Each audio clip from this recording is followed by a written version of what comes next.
どうもこえです。僕は今中国上海に向かっています。日本からすぐに訪れることができる国ではありますが、謎に包まれた部分も多い中国。そんな中でも上海は近代的な高層ビルと歴史的な街並みが共存する魅惑の都市です。活気あふれる街並み、上海ガニや小籠包など美食の数々、そして夜空に輝く幻想的な夜景、伝統とモダンが織りなす特別な旅行体験を今回皆さんと一緒にたくさん味わっていきたいと思います。では行ってみましょう。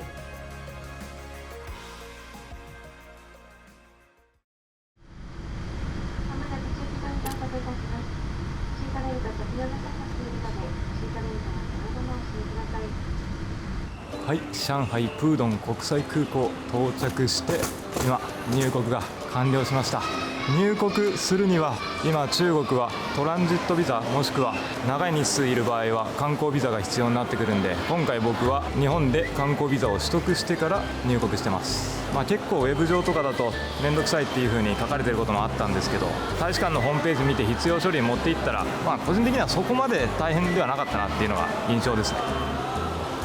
これがメトロですね。地下鉄、これで街中にも行けるのかな。でもせっかくなんでリニア乗りたいから、リニアはあっちの看板、これですね、マグレブって書いてる方向に向かっていきます。到着しましたね。この緑の看板のところがマグレブリニアの乗り場になってて、目の前がチケット売り場かな。なんかこのオンラインセルフサービスチケットってやつがあったから試してみようか。イングリッシュでバイチケット、アリペイか WeChatPay だったら買えるのかな。同じ日のフライトチケットがあったら 20% オフっていう風に書いてますね。50元だから、この中国の元は2倍して0一つ足した金額だから1000円ぐらいになるのかな。これをアリペイで払えるかな。日本でね、一応こんな感じでアリペイは登録したんで、クレジットカードも日本で登録しますってきたんですけど、これが一体使えるのかどうか。どうだ、いけるか。なんかいけそうな気がしますね。この支払いボタン押せば。パスワードは分かんないよ。これね、多分アプリ登録した時に支払いのパスワード設定したはずなんですよね。思いつくものを打ってみよう。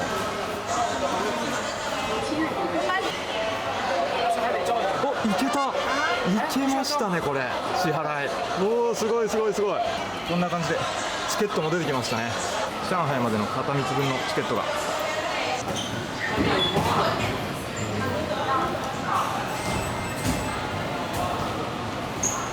はい、ホーム入ってくることできました。これがリニアモーターカーマグレブですね。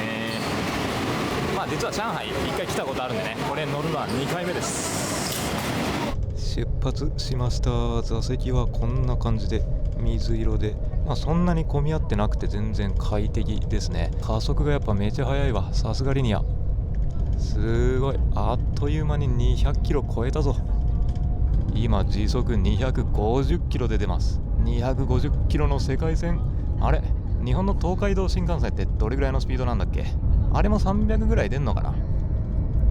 で今時速300キロちょうどぐらいで走ってます。前回もそうだったんですけど、500キロ出るって言いつつも時間帯によってしかその最高時速に近い速度は出さないみたいですね。なんで300キロって言ったら日本の新幹線よりちょっと速いぐらいなんで、そこまで大きなめっちゃ速いっていう風になることはないかなっていう感じですね。それでも迫力はやっぱあります。あっという間に上海の街中にやってきました。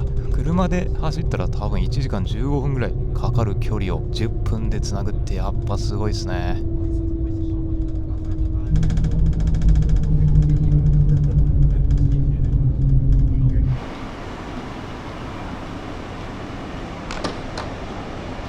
はい、マグレブの駅に到着したはいいんですけど、ここは別に街の中心地じゃないんで、また地下鉄で移動する必要がありますね。で、中国では Google マップは正直位置情報めちゃくちゃで使い物にならないんで、このバイドゥ地図ってやつをダウンロードしとかなきゃダメですね。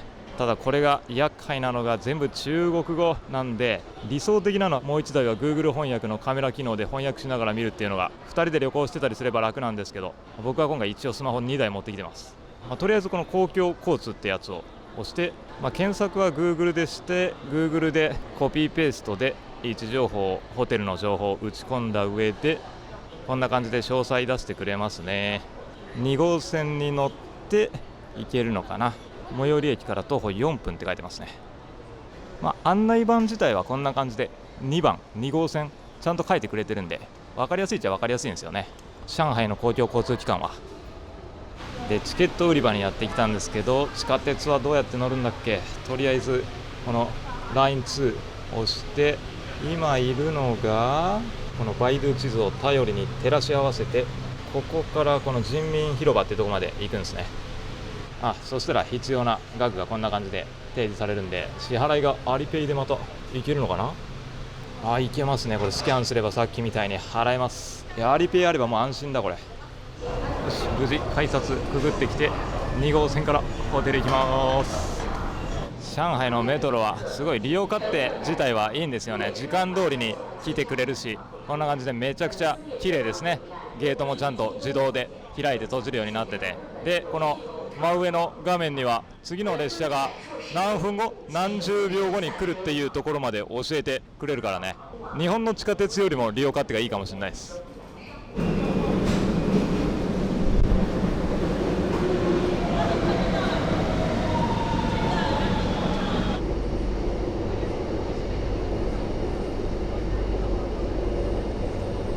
人民広場駅到着です。上海の地下鉄、東京よりも圧倒的に人口が多いとは思うんですけどね、時間帯もあるとは思うんですけど、今夕方5時ぐらい、そんなに混んでなくて快適に乗れましたね。はい、地下鉄外出てきました。人民広場、うわすごいな。やっぱり上海はこの高層ビルが立ち並ぶ感じ。目の前にあるのがこれコンラッドホテルですね。でもこれぐらいまだ序の口で、プードンとかワイタンとかそっちの方に行ったらさらにどでかいビルが立ち並んでます。この辺はちょっとクラシカルな建物ですよね。で左側に見えているちょっと細長いタワーみたいなやつ、あそこが今回3泊するうちの最初の2泊するホテルです。ホテルはここです。ラディソンホテル上海ニューワールド。入り口がゴールド金ピカでゴージャスですね。ラディソンホテルはアメリカのホテルブランドで一応5つ星ですよね。ロビーの中こんな感じでまたゴージャスな作りになってますね。でここを予約したのはやっぱりもう立地ですね。人民広場すぐそこで、上海一番の繁華街の南京東路や南京西路がすぐそこなんで、短い宿泊数だったら立地重要ですからね。でこの辺りのホテルの中では比較的リーズナブルでした。高級ホテルと言われる中でも1泊だいたい1万7000円ぐらいだったかな。ここは外資系のホテルなんで当然英語も通じますし、クレジットカードもアメリカンエキスプレスとか何だって使えます。これ結構ロビーラウンジの雰囲気いい感じじゃないですかね。アクセントカラーの綺麗なエメラルドグリーンが輝いてます。なんかどこをとってもきらびやかでハイセンスですね。これエレベーター前のシャンデリアもとんでもないですね。やっぱ中国はもうやることがド派手ですね。客室の前に到着です。廊下もこんな感じでクラシカルな雰囲気が流れていていい感じですね。じゃあ入ります。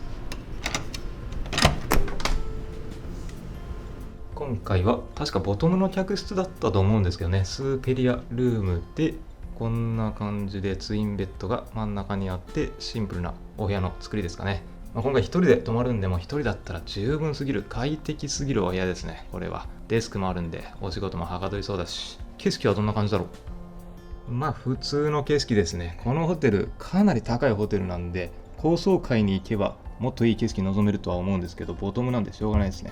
こっちの左手側奥の方がワイタンとかプードンとか夜景が綺麗に見える方面なんですけど、いい景色を見たければもっと上級グレードの客室予約した方がいいですね。景色は3泊目でもうちょっといいとこ泊まるんでね、その時に夜景とかを楽しめればいいんですけど、水回りはどうかな。さすが5つ星なんで、とっても綺麗な洗面台、水回りになってますね。左手にドライヤーもあるし、この辺にはアメニティも各種揃っていて、そしてトイレがあって、日本人にはありがたいバスタブもこんな感じでありますね。でこのバスタブは日本人好みのちゃんと深さがあるタイプなんで、旅の疲れをちゃんと癒すことができそうですね。ハンドシャワーはちょっとないですけど、クローゼットの中も5つ星ホテルなんで申し分ないですね。ハンガーもバスローブも室内用スリッパも全部あります。はい、無事ホテルに到着しました。空港からここホテルに到着するまで、そしてこれから旅行するにおいて、通信環境はもう絶対中国だと整えておいた方がいいですね。やっぱり英語が通じないんで翻訳アプリとか、あとは地図アプリも駆使していかないと旅行するのは結構大変です。そこで快適にインターネットを使用するためにお勧めしたいのがエアロという eSIM のサービスです。何が素晴らしいのか簡単にメリット5点お伝えすると、1点目は本当に気軽に使うことができることですね。で、eSIM っていうのはこのスマホの中に内蔵されたデジタル SIM のことで、今まではここスマホにピンを挿して物理的なちっちゃなカード、SIM を差し込む形でしたけど、eSIM だったらカードを差し替えたりする必要がなくて、画面上で操作すればすぐに使えるようになります。で、eSIM の中でもエアロはこんな感じでアプリをダウンロードして設定するだけなんで本当に楽ちんです。今までは海外に行く前に SIM を事前調達したり、海外のショップで料金の交渉とかをする必要があったんですけど、そういった手間が全部なくなります。飛行機着陸して空港に着いた瞬間からもうすぐに使えるようになるっていうのは、安心と快適性という意味で本当に大きいです。で、メリット2つ目は世界中で使うことができるってことですね。ちょっとアプリを立ち上げてみると、こんな感じでたくさん今人気の国って出ていますけどね、世界200の国と地域で使うことができて、普通に旅行する分にはほとんど全ての国と地域で使うことができますね。で、今回旅している中国を押します。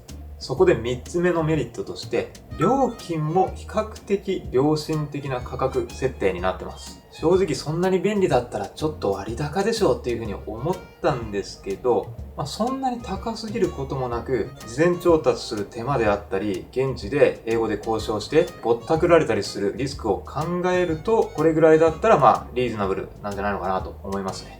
そして今回この動画を見てくれている方限定で、この定価の価格からさらに3ドルの割引コードがあるので、ぜひ使う場合はこの QR コードもしくは概要欄のリンクから特別割引コードを入力して購入してください。で、4つ目のメリットとして料金プランが多様でフレキシブルですよね。これ見ると一番上は1ギガ、2ギガ、3ギガ、5ギガ、10ギガ、20ギガと、行く国と滞在日数によって必要なギガ数って変わってくると思うんで、予算と必要量に応じて自由に選択できるっていうのはいいですよね。で、足りなくなったらまたここからすぐに買い足せばいいので、忙しい旅中はこのフレキシブルさが便利です。で、実際にこれ今すぐ購入ってところを押してみると、ここから中国1ギガ5ドルって書いて購入ボタンを押して、そしたらここの下の部分にコードの適用っていうところがあるんで、これを押して、そして割引コードのところに今回の割引コード、コヤを適用すると3ドル割引になるんで、はい、こんな感じでお得に利用してください。で、最後5点目なんですけど、今いるこの規制の厳しい中国でも快適に利用できるってことです。中国は外国のサービスのネットの規制が本当に厳しくて、現地で SIM を購入もしくはこういうホテル、公共の Wi-Fi を使用してインターネットを使っても、僕らが普段使っているサービス、LINE であったり、Instagram、YouTube、X とか、そういったものが大抵利用できないんですよね。そんな中でもエアロの eSIM を使えば、今言ったサービスすべてね、今快適に利用することができてます。これはめちゃくちゃでかいですよね。なんで皆さんもぜひ中国を旅行するとき、中国だけじゃなくてもう海外旅行をするとき、もうとにかく効率よくリーズナブルにデータ通信を利用したい場合は、エアロ使ってみてくださいね。途中でも言いましたが、こちらの割引コードを利用したら3ドル割引があるんで、QR コードもしくは次海外旅行に行くときにここから購入してください。使うときは出発前に日本から設定していってくださいね。はい、じゃあこれからディナー夜飯食べに行こうと思います。左上にラディソンホテル見えてますけど、この中央は新世界っていう建物なんですね。大阪の新世界とは全く違う雰囲気ですね。で、こっちの右手側がすごい光を放っていますけど、正面に見えてるのはこれ百貨店ですね。この辺は上海らしく西洋の建物がこうやってたくさん立ち並んでますね。やっぱ出たこの左上のやつ、よく猫が飛び出てくるのがね、東京とか台湾でもありましたけどね、ここは猫じゃないですね。たまに猫も登場するのかな。いやー、すごいネオン街ですね。たくさんの人たちが歩いてて、でもかなりこれ道幅が広いから、たくさん人がいても全くこう密集せずに歩きやすいですね。ショッピングがすごいしやすそうな感じ。そして右手にはまた巨大なショッピングモールがこんな感じで上を見上げると、これはホテルになるのかな。いやー、やっぱ上海さすがだな。中国最大の人口を持つ都市なだけあっても規模がでかすぎる。で、今歩いてるこの辺りが南京西路というエリアですね。ブランド物とか高級ブティック、デパートが百貨店たくさん立ち並んでいるのがよくわかると思います。で、ここが西側で、東側ワイタンという川があるところに向けて東側に今歩いて行ってるんですけど、ずっと奥の方が南京東路というエリアですね。この南京西路から南京東路にかけてが上海随一の一番の繁華街のエリアになってます。今回は空港でちょっとトラブっちゃったんで、もうちょっと早めに来て、ここの南京西路、南京東路ともう一つぐらい、例えばワイタンとかね、そっちのエリアも日中の時間に行こうと思ってたんですけど、そのあたりは明日じっくり上海一日中観光しようと思うんでね、その時にお届けします。普通は日本から午前とかお昼頃出たら日中に若干観光する時間はあるとは思うんですけどね、便によりますけど。この辺の左手の建築物も見応えがすごいあるな。なんかここはもう普通の中国の都市に来たっていう雰囲気とはまた違うんでしょうね。西洋の空気感が満載ですよ。この左手までずらーっと綺麗な西洋風の建築物、スターバックスのロゴも見えてますし、この真ん中にはまた不思議な日本のユニクロっぽいロゴマークがありますけどね、ミニソっていう風に書いてます。でも売ってるのは洋服じゃなくて、無印とかダイソーみたいにいろんな日用品とかがあるのかな、よくわかんないけど、こんな立派なザラな店舗見たことないわ、日本で。僕ショッピングはあんましない方なんですけど、でもやっぱここまできらびやかで、また歴史的な建造物とかも見ながらストリートを歩くっていうのはやっぱ面白いですよね。で、右手を見るとここが世紀広場っていう風に書いてるところで、かなり広々とした広場になってて、なんか催し物が開催されることとかもあるのかな。目の前これホリデーインホテルが見えていたり、こっちには正面真ん中これもラディソンホテルなんですよね。この辺りもホテルが結構たくさんあってね、この辺のホテル泊まれば立地は間違いなしです。すげえ、めっちゃ洒落てる。この辺の建物も。右手には中国のスマホといえばファーウェイがありますね。使ってる人もいるんじゃないですか。僕はもうアップル大好きな人なんで、基本的にはアップル使ってますけど、なんかファーウェイの方がカメラの性能がいいとかそういう話も聞くんでね、1回ぐらい使ってみたいんだよな。右手の建物中央上の方に日本の無印も頑張ってますね。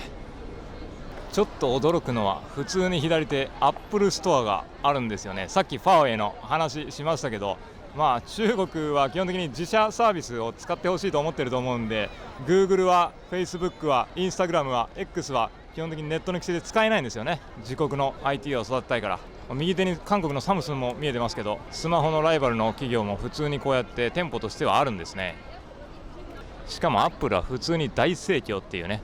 中国の人も全然 iPhone 買うのかな。iPhone の普及率が異常に高いのって日本ぐらいなんでね、さすがに中国の人はファーウェイの方が多いと思うんですが、また右上にファーウェイが見えてる。すごい。こっち左手のデパートのこの真ん中のところは日本のアニメのキャラクターたちがたくさん立ち並んでます。日本の IT とか家電産業は一気になくなっちゃいましたけど、海外にはアニメは世界中で大人気ですね。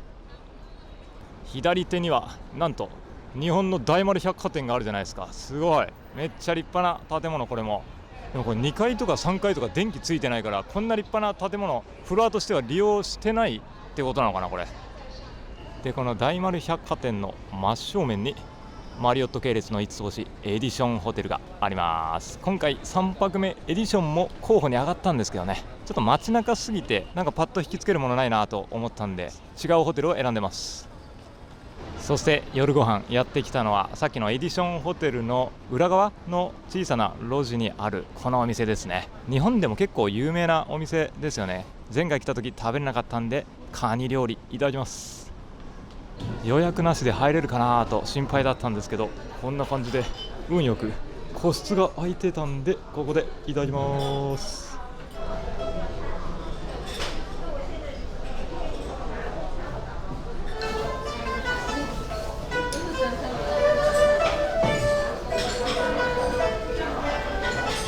そそしてメニュー表なんですけど、何頼んだらいいかよく最初来たらわからないと思うんで、コースを頼もうかな。まずこの1ページ目が388元ということで、01つ足して2倍、だいたい8000円ぐらいのコース料理かな。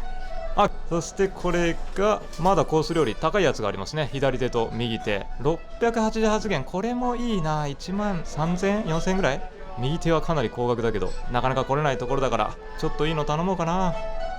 で今ね、ちょっとあーという声がこっちから聞こえませんでしたが、最初なんかスタッフのおばちゃんかなと思ったんですけど、はい、遅いです遅れてすみません。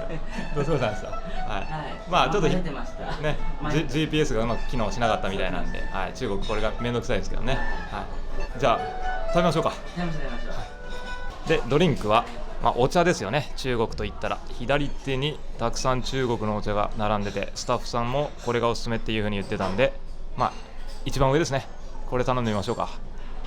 なんか席に着いたらこれウェルカムフルーツみたいなの出てきましたね。すごいな。お食事の最初にフルーツは初めてだ。ホテルみたい。そしてこれは前菜の登場です。トマトみたいなのが真ん中ある。結構こだわってますね。左側なんか上にジュレみたいなの乗ってるし。そしてスープも出てきました。これがフカヒレスープなのかな。そしてなんかスタッフさんがねこれ見せてくれました。蒸しガニを今から作るよってことで、これを食べるんだよと。すごい丁寧なサービスですね。まずお茶をいただきます。ロンジン茶って書いてますね。美味しいお茶ですね。これ普通です。美味しいお茶です。美味しいお茶です。普通に美味しいお茶です。前菜も食べましょう。トマトだよなこれ。めっちゃ甘いですね。これトマトじゃないんじゃん。違う感じが。なんかビワみたいなね。甘い。ね、これも日本料理みたいですね。ジュレが乗ってるやつ。なんか下にベーコンのジューシーさがあって、上にだしジュレみたいなやつなんで和食っぽいですね。うまいです普通に。これなんなんやろ。お肉、鶏かダックかな。もうなんか本当日本のいい旅館で出てくるような間違いないシンプルな前菜っていう感じですね。これは美味しいですね。鶏肉アヒルかもしれないけど、フカヒレスープ、うまいですね。一気に飲んじゃいましたね。美味しすぎて。これは本当ほんのりとカニの風味が漂ってきますね。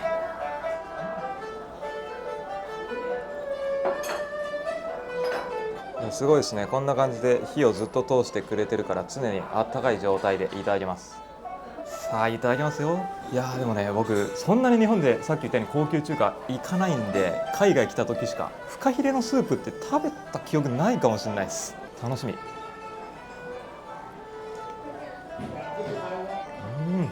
うまっ。これめっちゃうまいな。なんかね、今調べたらフカヒレ自体には実はそんなに味わいっていうのはないんですけど、フカヒレが他の味を吸収する役割を持ってるから、入れた具材の旨味がめちゃくちゃ凝縮されてる感じ。もうカニの旨味もあるし、この卵のトロットロの食感とこの濃厚な風味でね、絶妙に多分いろんな日本だったらね醤油とか酢とかみりんとかいろいろ入れると思うんですけど、そういう調味料がねうまく交わってるんだと思う。だからね、本当に日本で食べるめちゃくちゃ行列ができる美味しい上品なラーメン屋さんのスープって感じで、やっぱね上海だからねカニが美味しいと思うんで、もうよりカニの旨味が感じられるスープなんですね。ちょっとコリッとした食感がありますね。でもねフカヒレね、これもいい。めっちゃうまい。こんなに美味しいんだフカヒレスープ。どうですか、初高級中華。もう常識が変わりました。僕正直中国の料理は美味しくないっていうイメージだったんですよね。コロナ前来た時に安いとこばっかり行ってるからね、あんまり調べずに行くし、どこ行っても八角が入っててっていう感じだったんですけど、もう完全に変わりました。印象。お金出せば違う。金出せば変わるらしいです。そうです。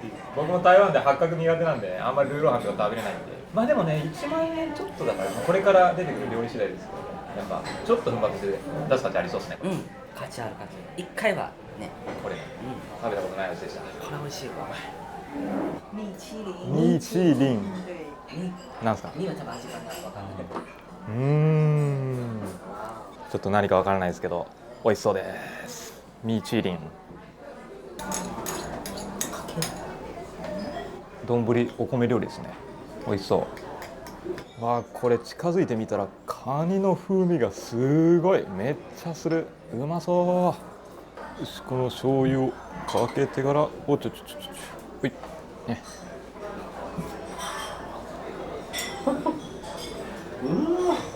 やばいですか。すっごいな。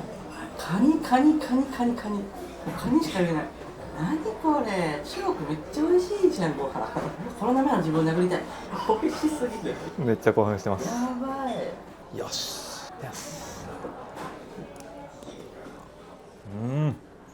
いや、これちょっと贅沢すぎませんかこれ。もう本当カニの旨味がもうこれでもかっていうぐらい凝縮されて詰まった風味がこう広がってきますね。でこのお米がすごい絶妙、なんかそのチャーハンのちょっとパラパラ具合に仕上げられてるんで、こういうのってなんかベトついて濃厚すぎるみたいなことがあるんですけど、パラパラだから食べててもくどくならないし、濃厚でも食感もいいし、カニ好きにはたまんないですよ。でこれが出汁なのかな。あ、これなんかレモネードみたいな味する。だから多分このやっぱめっちゃ濃厚だから口をさっぱりさせる役割ですね。確かに欲しくなるかも。そしてやってきました、上海ガニです。これを食べに上海に来たと言っても過言ではないですからね。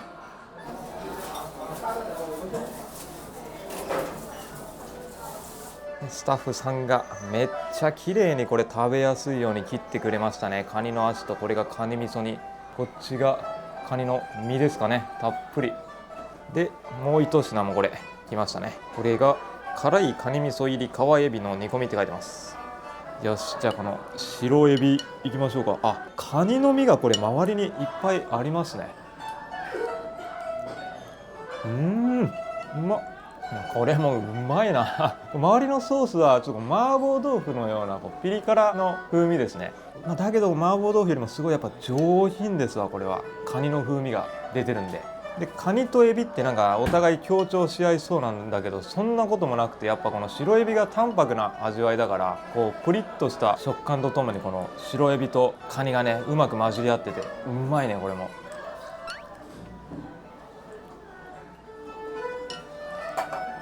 こんな感じで、なんか高級中華来たらね、お茶はもうちょっとでも減ったらすぐについでくれるんですよね。じゃあ次はカニいきますよ。この身をタレにつけて。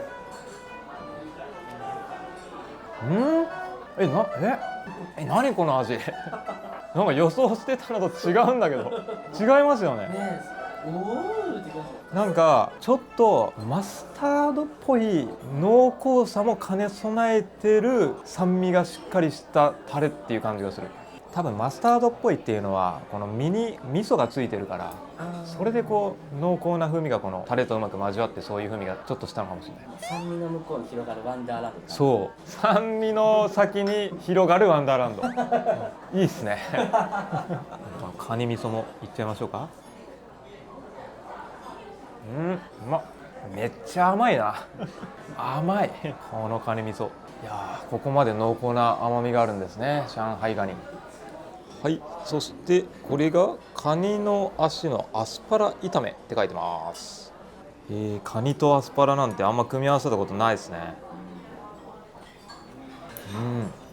いや、まあシンプルに美味しいですね。これはアスパラシャキシャキ、カニの足も質が高くて適度なこのオイルを使った味付け。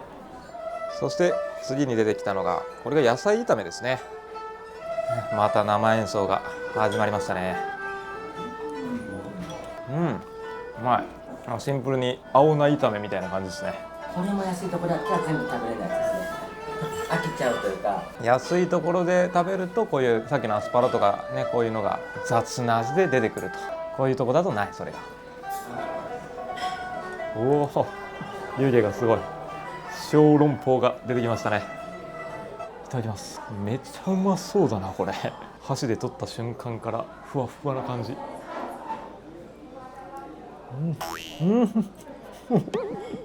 食べ方が下手くそすぎ、ね、当たり前ですよね。小籠包はもう肉汁がたっぷり入ってるんで、これに入れてからこう食べなきゃいけないんですよ。台湾でその食べ方やったはずなのに、何やってんだ、もったいない。肉汁がちょっと飛びついちゃいました。いやでもうまいっすね。カニ味噌入りだからね、もうここまでカニの風味がしっかり出る小籠包を食べたことがない。贅沢すぎる。もちもちの食感とジュワーっと広がるカニの風味が最高っすね。これもレモネードみたいなやつですね。こういう風にさっぱりレモンの風味のドリンクでお口直しをするっていう文化があるんですかね。日本でも懐石料理で箸休めとかがありますけど、小屋さんの失敗談を聞いたんで上品に食べてもらいます。一旦出すんですよね。おけどよかったよかった、すごいな。汁が美味しい小籠包、本当美味しい小籠包の味がする。としか言えないな。カニの風味がめっちゃしませんか。カニ小籠包ですよこれ。正直カニ味噌の味はしないかな。マジですか。するかな。しますよ。しますよ。言われなかったらわからない感じです。別に小籠包の美味しい小籠包じゃない。さっきのご飯はもう濃厚なカニの風味がしすぎて、なるほど。確かにあれと比べたら風味はさっぱりほんのり香る感じですね。確かに。あとやっぱ汁がいっぱいあるから、その汁にこうそうですね。カニの風味がこう染み込んでこうさっぱりした感じなのかもしれないですね。カニ味噌入り小籠包。そしてデザートはマンゴープリンが出てきました。はい、じゃあおすごいプリンみたいなのかと思ったらとろっとした液体ですね。濃厚なマンゴーの風味がね、ちょっとミルキーな風味として広がっていきますね。で中になんかイクラみたいなプチッとしたものが食感として入ってて、それが面白いですね。美味しいですね。シンプルに。本当だ。グレープフルーツの果肉がありますね。確かにちょっと酸味をそれで出してますね。美味しかったですね。フカヒレのスープがやっぱめっちゃうまかったですね。美味しかったですね。あとご飯みたいなやつももう濃厚なカニですね。あとタレがもういちいち美味しいというか。そうだね。あれは普通のシンプルなカニつけて食べてた時に食べたソースですよね。あとご飯につけたやつも美味しかったし。確かに。いやもうワンダーランドですよね。ワンダーランド。本当に上海カニ美味しいから分かってきましたし、とはいっても中華って日本でも結構食うから、それのクオリティ高いバージョンかなみたいな感じで来たんですけど、初めての味がたくさんあったからびっくりしましたね。アートですね。アート。これはちょっと奮発して食べる価値があるってことですね。間違いなく途中でも言いましたけど。間違いない。もうね、初日にこんないいもの食べたらちょっと2日目以降、明日明後日は一人で観光する時間が長いんで、正直庶民的な店とか行くと思うんですけど、大丈夫かなちょっと不安になっちゃう。おすすめはやっぱ最終日とかに来た方がいいですよ。確かにこういういいところは。多分ね、調べたら日本にも支店があったような。この支店なんですか。ちょっと忘れたけど。へいやもう一回行きたいですね。行きたいですね。東京かどっかなんですかね。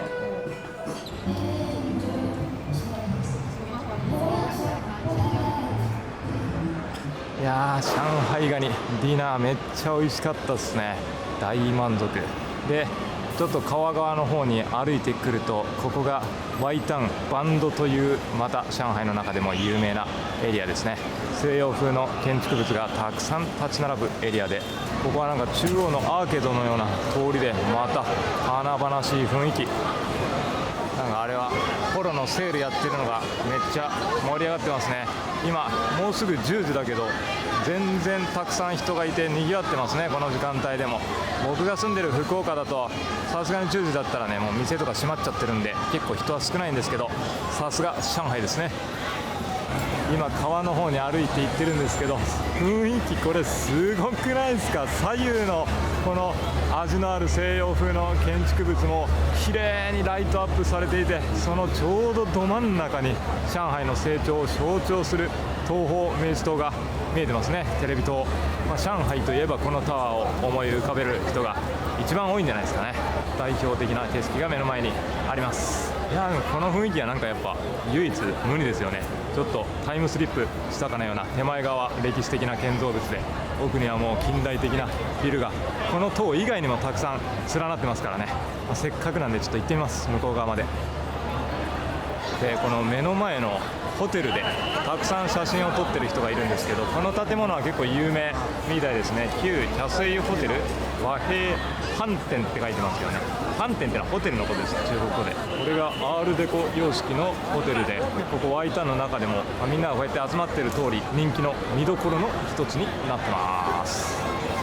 でもこれ右側もすごい立派なホテルですよ。この門構えも、いや、ライトアップが本当綺麗だな。夜はここだけ見たらアジアに来たような雰囲気ではないですね。本当ヨーロッパにいるみたい。そして抜けていったところ、これはすごいぞ。いやー、前回1回来てるけど初めて来たかのような高揚感がありますね。この目の前の景色はとんでもない。ライトアップが本当豪華なんだわ。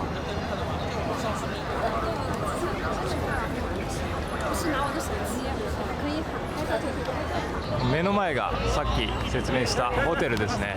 屋根のところが緑で輝いてますね。自分の泊まってるホテルもこの緑がねアクセントカラーで使われてて、この隣のホテルも天井のところ緑が見えてますね。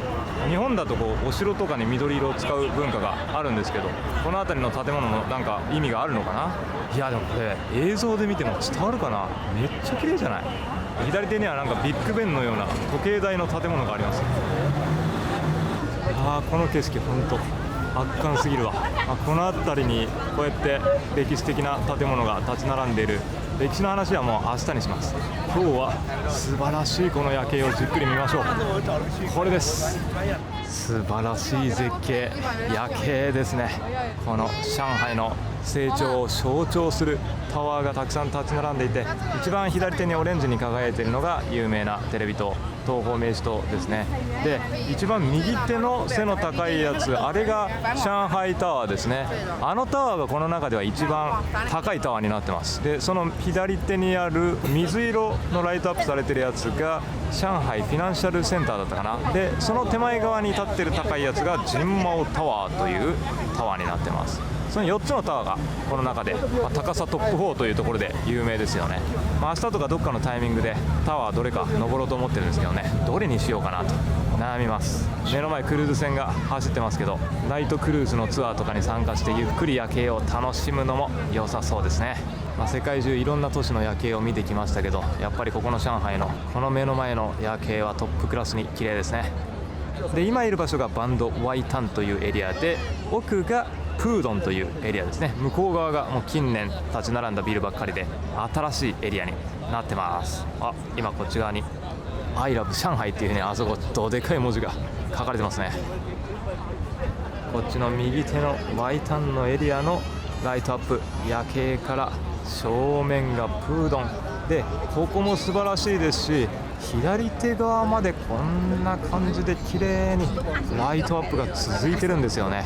で、あさって結構いいホテル泊まるんですけど、そのホテルがあるのがこっち方面で、ホテルから今右手に見えていたプードンの夜景も望めるみたいなんで、めっちゃ楽しみ。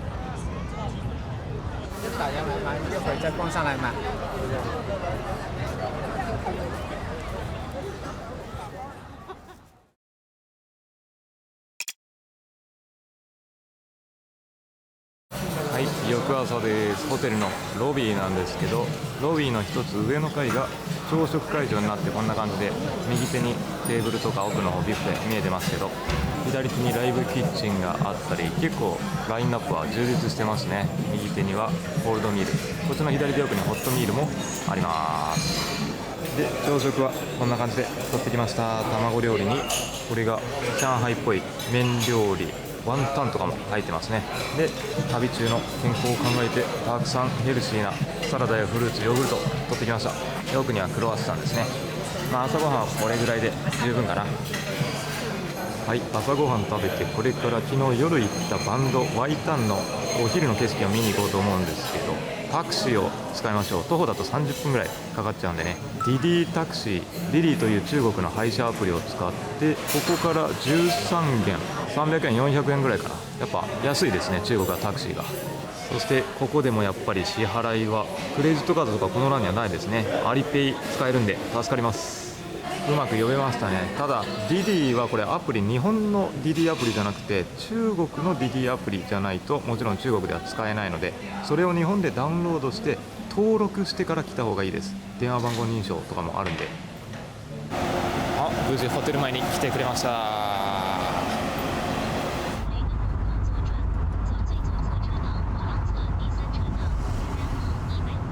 ワイタンバンドに到着しました。昨日の夜とはまた違う景色が見えてますね。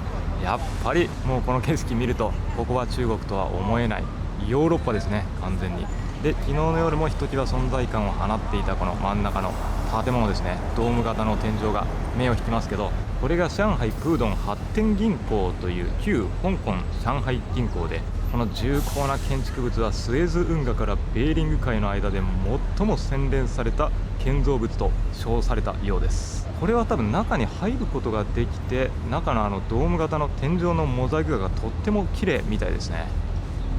昨日の夜はこのエリアについてじっくり説明はしなかったんですけど、どうしてこんなに西洋風の建築物、ヨーロピアンな建物がたくさんあるのかというと、上海の歴史をたどれば分かります。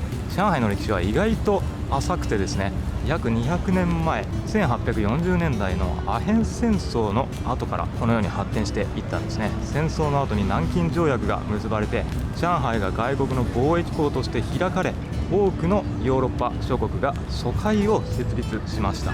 で、ワイタンはその中でも特に栄えた地域で、外国人がこの辺りに居住していた居住地となっていたわけですね。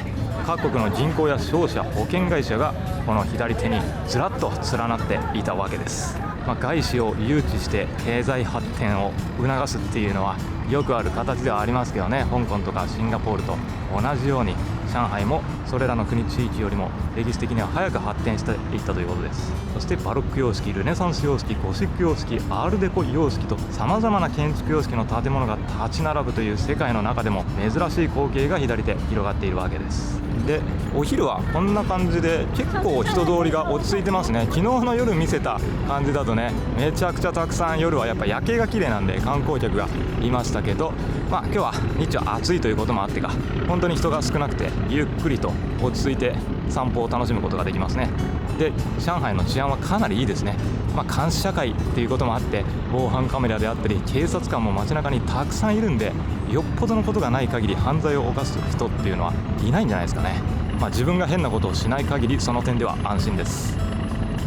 で、左手がそういう歴史を持っていて、いわば少しだけ古い建物、レトロな建造物がある中で、こっちの右手の東北港、上海の中心を流れる川の向こう側には近代的なビルがズドンと立ち並ぶという、こっちのプードンのエリアに関しては90年代に中国政府がプードンを経済特区に指定したことから、ここの景色がガラッと変わったわけです。なんでその前までは実は長い間農村地帯として存在していて、上海の中心地に比べて発展が遅れているエリアだったんですね。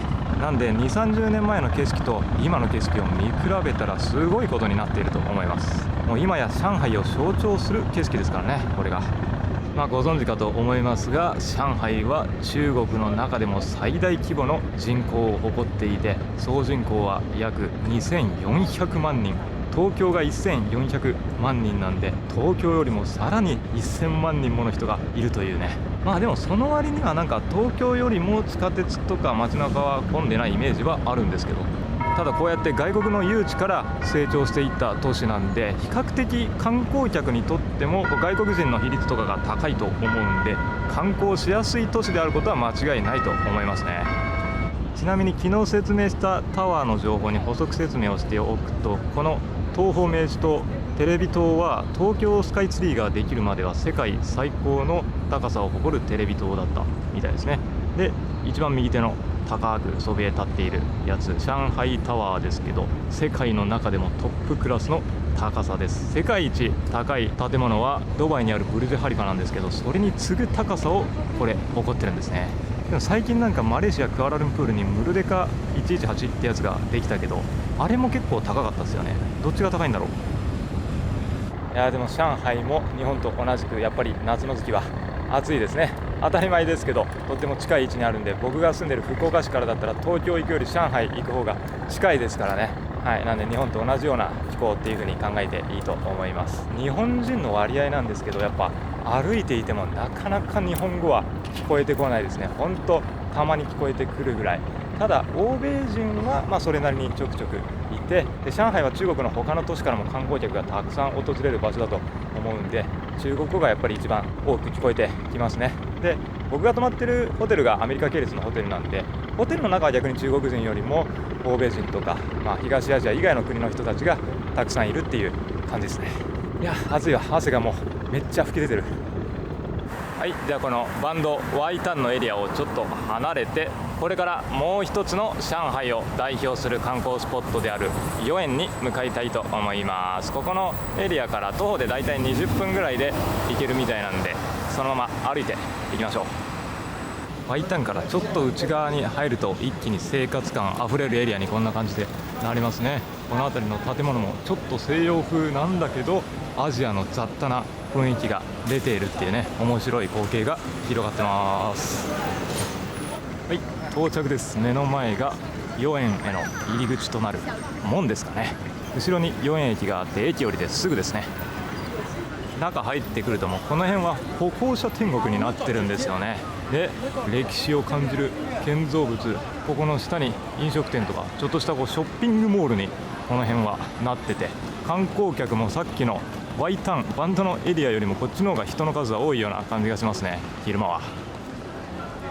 こっちの左手の建物もすごいですね。規模が本当にこれまたでかい。この右手に見えている建物も、ここの豫園はこういった中国の古き良き建造物が密集しているエリアで、一番有名な景色はこの辺りではなく庭園のエリアなんでね、そっちに行ってみます。ここの門もまた立派な作りで、この中からお庭の方に行けそうだな。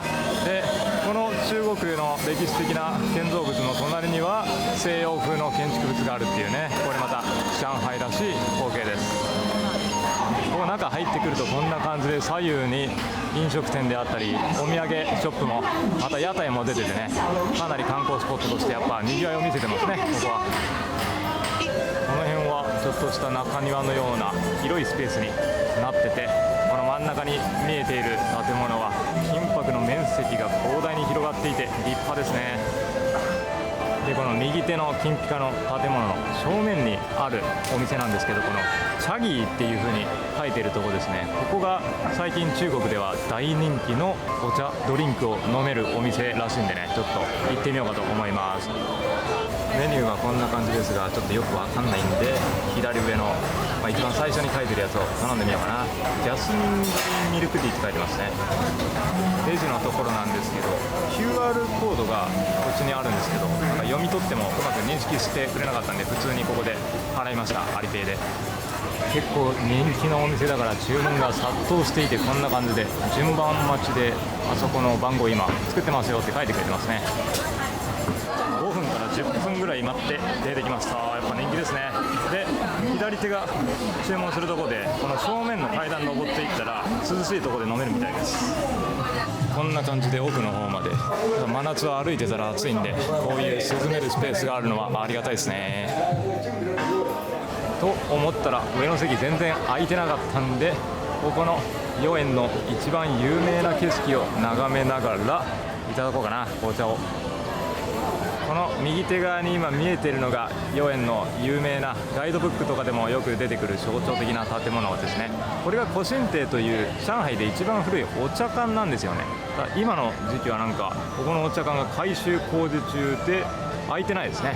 もし空いてればここでお茶飲みながらゆっくりっていうのも一つの観光の楽しみ方です。で、この建物の後ろ側には上海タワー右手に見えてますし、今ちょっと緑の木々で生い茂って隠れてるんですけど、東方明寺塔も奥の方に上の方だけちらっと見えてますね。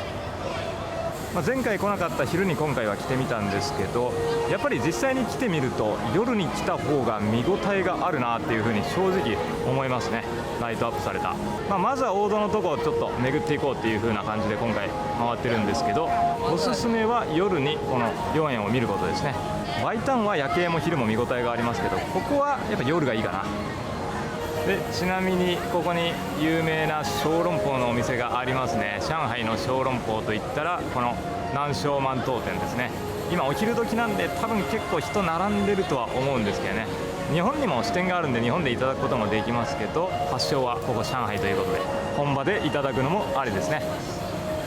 はい、じゃあこのチャギーのティーをいただこうと思います。どんな感じだろう。うまいっすね。これやっぱ人気なだけあって、ジャスミンティーの上品な香りにミルクのまろやかさが加わって、かなりこれは品質が高いですね。やっぱり中国で飲むこのティーはうまいっすね。だから台湾とかこういう中国に来たらタピオカとかこういうティーをいただくことが多いんですけどね、やっぱもう1回飲んだら美味しすぎて毎日飲んじゃうぐらいうまいですね。こんな感じで食べ歩き飲み歩き楽しめるお店もたくさんあります。この辺は今左手に見えてるのがお茶館なんですけど、豫園といったらここの景色をイメージする人が多いと思います。僕もここだと思ってたんですけど、実際の豫園っていうのは庭園のことなんで、ここの目の前にある門の先が豫園、昔ながらの庭園があります。なんであそこからは有料チケットで入らなきゃいけないです。ここは無料区間ですね。さっきから商業施設とかがたくさんあったところ、歩いてきたところ、あとここも含めてこの商業施設がある一帯は豫園商場というエリアですね。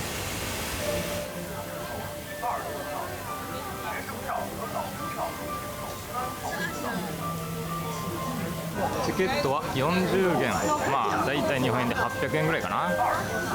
窓口でクレジットカードとかも使えましたけど、あとはこの右手にある QR コードですね。これを読み取ったら WeChatPay があったら無料のガイドをしてくれるみたいです。ちょっとね、今回 WeChat 入れてないんでできないんですけど、今登録しようと思ったらうまくできなくてですね、日本で WeChatPay も登録完了させてきた方がいいかもしれないですね。こういうのを利用するために中国版の LINE ですね。入り口の門もこれすごい精巧な作りになってますね。よく見たら。で入った瞬間こんな感じで、これも中国の日本でいう国の重要文化財になってるでしょうからね、見応えのある作りですよ。ここの豫園は1500年代ですね。明の時代に作られた庭園で、前回来た時は夜に切って入らなかったんですけど、すごいな。この池のエリアが古き良き中国の庭園の景色が広がっていて、とっても風情がありますね。綺麗に整えられた盆栽とかが右奥の方にたくさん見えてます。この辺の門の作りとかは日本の庭園だとなかなか見られない面白い作りをしてますね。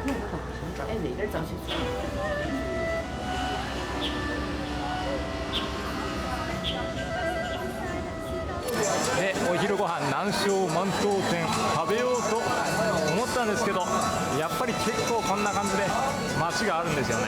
今2時半ぐらいで時間ずらしてきたんですけど、それでも並んでます。平日なんですけどね。ただ今見てた右手の横のここの通りを歩いていくと、南昌満東店のテイクアウトできるところがあって、ここはそんなに並んでないからもうテイクアウトで食べようかな。小籠包こんな感じでテイクアウトだったらもうあっという間に出てきましたよ。この酢をでもかけなきゃいけないですね。こんな感じでちょいっとかけといていただきます。いやすごいね。店舗だったらまだ全然並んでるけど、テイクアウトこんな早いとは思わなかった。今回今一人で旅してるんでね、こうやってテイクアウトで全然 OK です。できなくても目の前にこれ池の景色も見ながら食べられるし、効率よく旅する場合はいいですね、テイクアウトが。いただきます。これ生地がね薄切りなのにすごいもちもちでうまいわ。で中のこの肉団子が食べた瞬間じゅわっと肉汁が広がっていて間違いないですね。やっぱ南昌満東店の小籠包はうまい。でこれはカニ小籠包なんで、カニの風味がやっぱほんのりと広がっていきますね。もちろんがっつり他の中華のお料理とかね、小籠包もこう本来だったら生姜とか乗せてよりちゃんと食べた方が美味しくはいただけるとは思います。その辺は時間との相談ですね、観光中の。でまたこの金ピカの建物の隣にあるお店なんですけど、ここで伝統的なスイーツをいただけるみたいなんで行ってみます。1945年創業。ここスイーツだけじゃなくて普通に小籠包とかメインディッシュも食べられるようになってますね。ただ今回注文するのはこの上の団子のスイーツですね。すぐに出てきましたね。パンユエンというスイーツで、白玉団子の中にあんが入ってるっぽいですね。いただきます。これめちゃくちゃもっちもちでびっくりしました。日本で食べる白玉団子よりもめちゃ柔らかい、本当にトロトロってした感じの食感で、中に黒ごまがたっぷり入ってて、くどい甘さじゃなくてほんのり甘さだから、個人的には好きなスイーツですね。これは日本人だったら気に入るんじゃないですかね。和菓子っぽい感じの。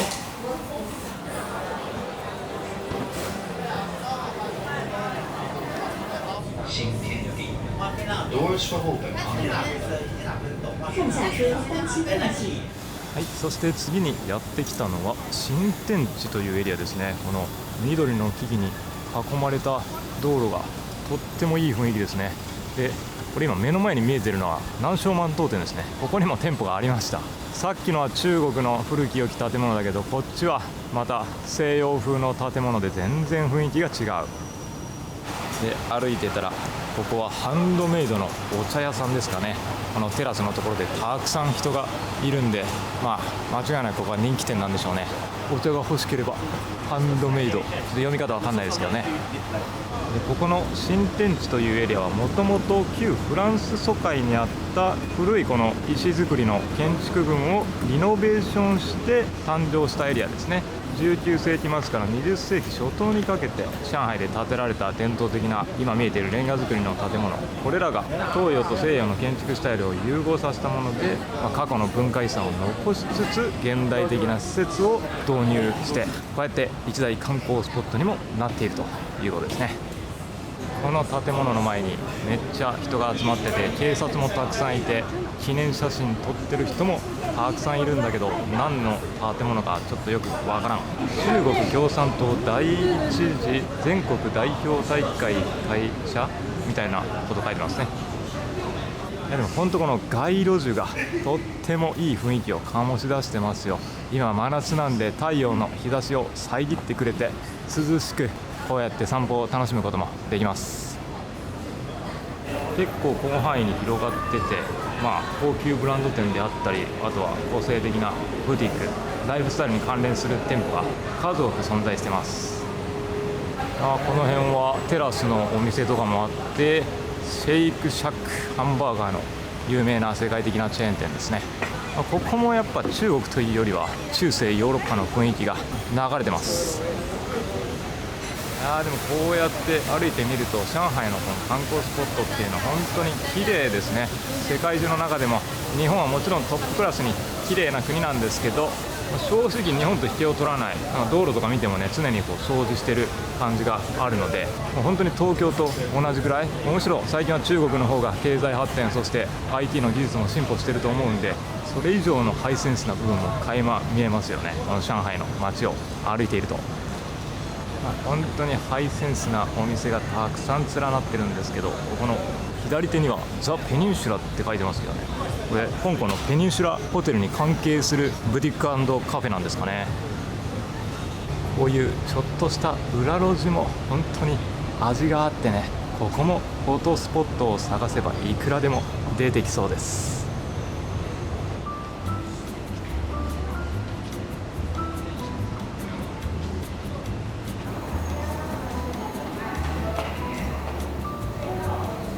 中入ってきたら右手に客席がいっぱいあって、ここがカウンターかな。お茶を作ってくれるスペースで、こんな感じでショップにもなっていて、たくさんのお茶や、茶器とかも販売されているのかな。これはかなり見応えがありますね。日本でここまで茶葉の種類が揃ったショップというか、こういうカフェのようなところはないと思うんで、これはやっぱ中国旅行ならではですよね。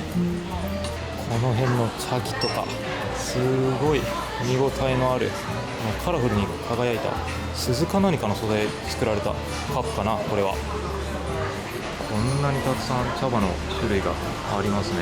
でこれは販売されていて、おそらく購入することができると思いますね。試飲とかもできて、こういう陶器とか茶葉のセットとかお土産で買って帰るのも良さそうじゃないですか。メニュー表をスタッフさんに見せてもらったんですけど、こんな感じで、英語だったら丁寧に書かれてますね。グリーンティーとか、次のページにイエローティーやホワイトティー、そしてここにはウーロンティー、台湾ウーロンっていうのもあるんですね、右下。これでもかっていうぐらい本当にいろんな茶葉が取り揃えられていて、目移りして分かんないんで、店員さんにちょっと香りが豊かなのなんかないですかって聞いて、ダークティーっていうの僕飲んだことないと思うんで、この一番下のやつを注文してみました。こんな感じでお茶だけじゃなく、それに合ったスイーツもショーケースの中に販売されてますね。こんな感じですごいこだわりのある茶器で湯飲みで出てきましたね。もうおしゃれなコーヒーショップみたいに、これお茶の説明もこうやって紙に丁寧に書かれてます。これ下はどんな味かっていうのが示されたやつですかね。そしてせっかくなんでスイーツもこの豆腐のケーキを頼んでみました。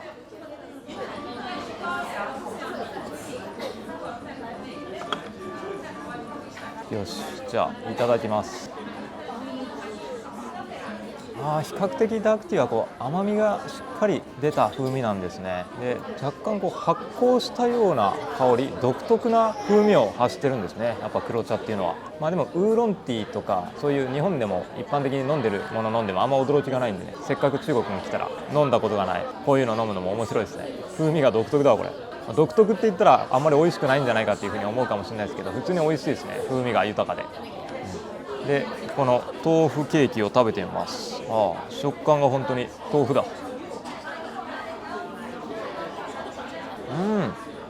これは美味しい。すごい甘さが豆腐だからほんのりと漂ってくる感じ。普通のケーキだったら甘ったるさを感じる人もいるかもしれないですけどね、これは甘さ控えめで大人のスイーツケーキっていう感じですね。杏仁豆腐よりもさらにすっきりと爽やかな甘みで、食感がスポンジのようなふわっとした感じっていうイメージですかね。これあんま日本じゃ食べたことないから注文してよかった。初めての味で美味しい。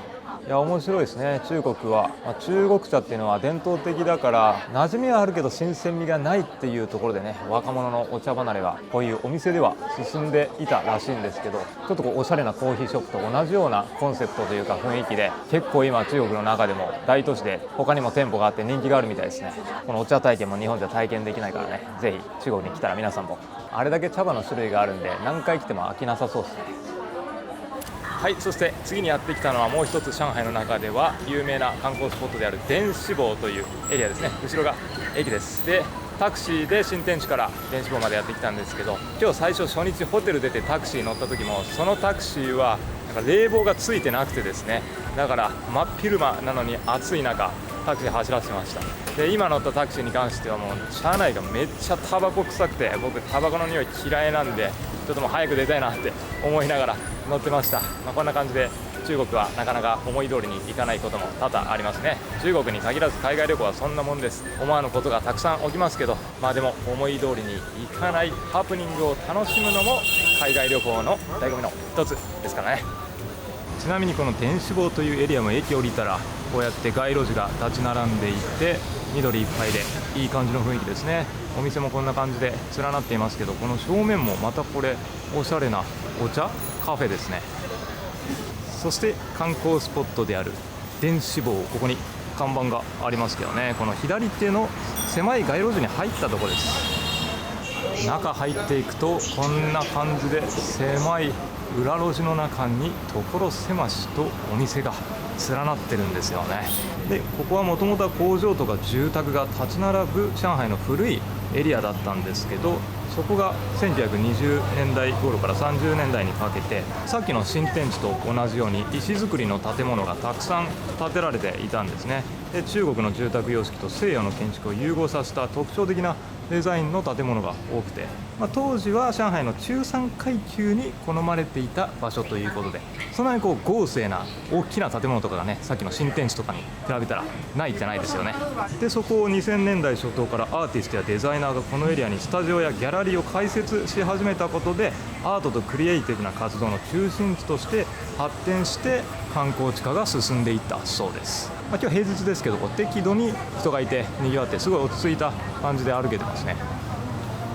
狭い路地が本当に迷路のようにこうやって入り組んでいて、こっちには何があるかなと探りながら、個性的なショップやお土産店やハンドメイドのアクセサリー、オリジナルデザインのファッションアイテムとか、あとは中国の伝統的な雑貨とかいろいろお店があるんで散策を楽しめるエリアですね。こんな感じでお茶屋さんもねたくさんあるんで、飲んでいいよっていう風に言ってくれました。冷えててうまい。Different. Is it berry? Yeah, berry, raspberry different. Raspberry taste. This is different. Different? Yeah, different. これうまいな。そうこっちの方がちょっとすっきりと薄口ですね。なんかこれは Peach. ピーチ Yeah, peach. It's like this one. すごいなんかフローラルで甘いやつがたくさんここ売られてるんですね。はい、花が。うまいなこれ。 This is the first one. This is good for back, for the back pain. This is good for throat. And peach good for stomach. ああ胃に効くね。僕一人暮らしなんでお土産とか買って帰ることないんですけどね、お土産だったら買って帰るのありですね。看它厚，看它厚。OK。ちょっとまあお土産買わないだけだと申し訳ないんで、ここねお店の名前一応出しときます。はい、美味しいハーブティーでしたよ。ベリーの香りが漂う。こんな感じで上のところがカラフルに彩られて飾り付けもされていますね。雰囲気がいいじゃないですか。確かに建物がこれレンガ造りですごいコンクリートでレトロな西洋風かと思いきや、ちょっとアジアっぽい雰囲気もね、これはなんか、ね、西洋風というよりはなんかお寺みたいな雰囲気が門が出てますよね。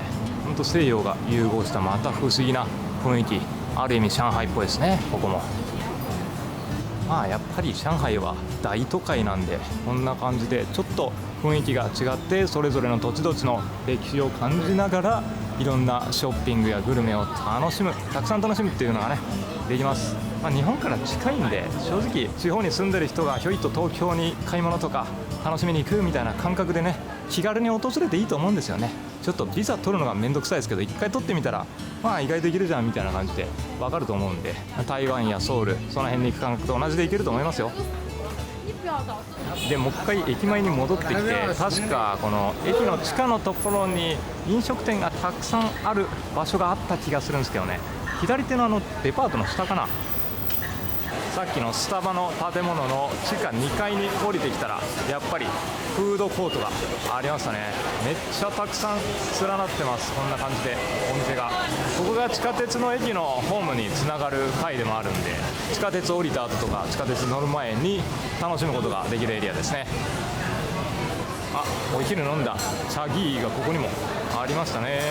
で右手には小籠包のお店があったり、結構賑わってますね。こっち側には麺のお店かな。なんか焼き小籠包を食べたいと思ってるんだけど、どっかないかな。ありました。これです。有名な上海の焼き小籠包のお店、ここでちょっといただこうかな。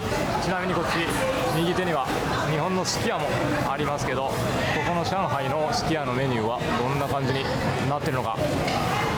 でもなんかネギ玉牛丼って、日本と同じような感じのものもありますし、牛丼は牛丼だから、なんか以前来た時より日本のすき家に近づいてる感じがしますね。これちなみに中国グルメの一つである牛肉麺ですね。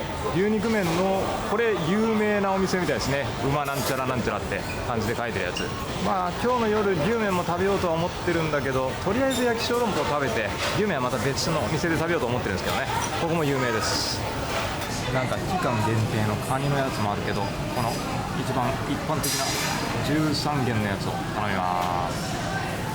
来ました、焼き小籠包。普通の小籠包と違ってその名の通りなんですけど、表面がちょっとカリッと焼き上げられてるんですね。下に焦げ目がついてますけど、はい、じゃあこれが酢かな。これにつけていただきます。今後ろのテーブルに僕スマホ置き忘れてて、店員さんが大きな声でお前じゃないのかっていう風に教えてくれましたね。親切です。そういうところやっぱ中国の人は。はい、こっち側がこんな感じでめっちゃ焦げ目ついてます。つけていただきます。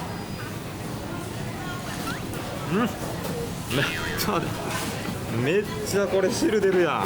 小籠包食べるときと同じ。でもこれレンゲとかないし、スプーンも入れるものもないから、この汁出ちゃうのしょうがないんだけど、どうやんだよこれ。綺麗に食べるのむずくない？小籠包。こっちの割れた方からいただこう。箸が滑ってめっちゃ食べるの難しいけど、この焦げた部分がやっぱカリッと食感で、中から肉汁がジュワーっと出てきてうまいわ。このカリッと食感の小籠包はなかなか食べれないんで、日本で、やっぱ中国上海に来たら食べたいですね。こんなに美味しいから日本で流行っても良さそうなんですけどね。こんなに小籠包の汁を吹き飛ばしてるのに、未だにこの白いシャツは一回も飛び散って汚れてないっていうのは奇跡ですね。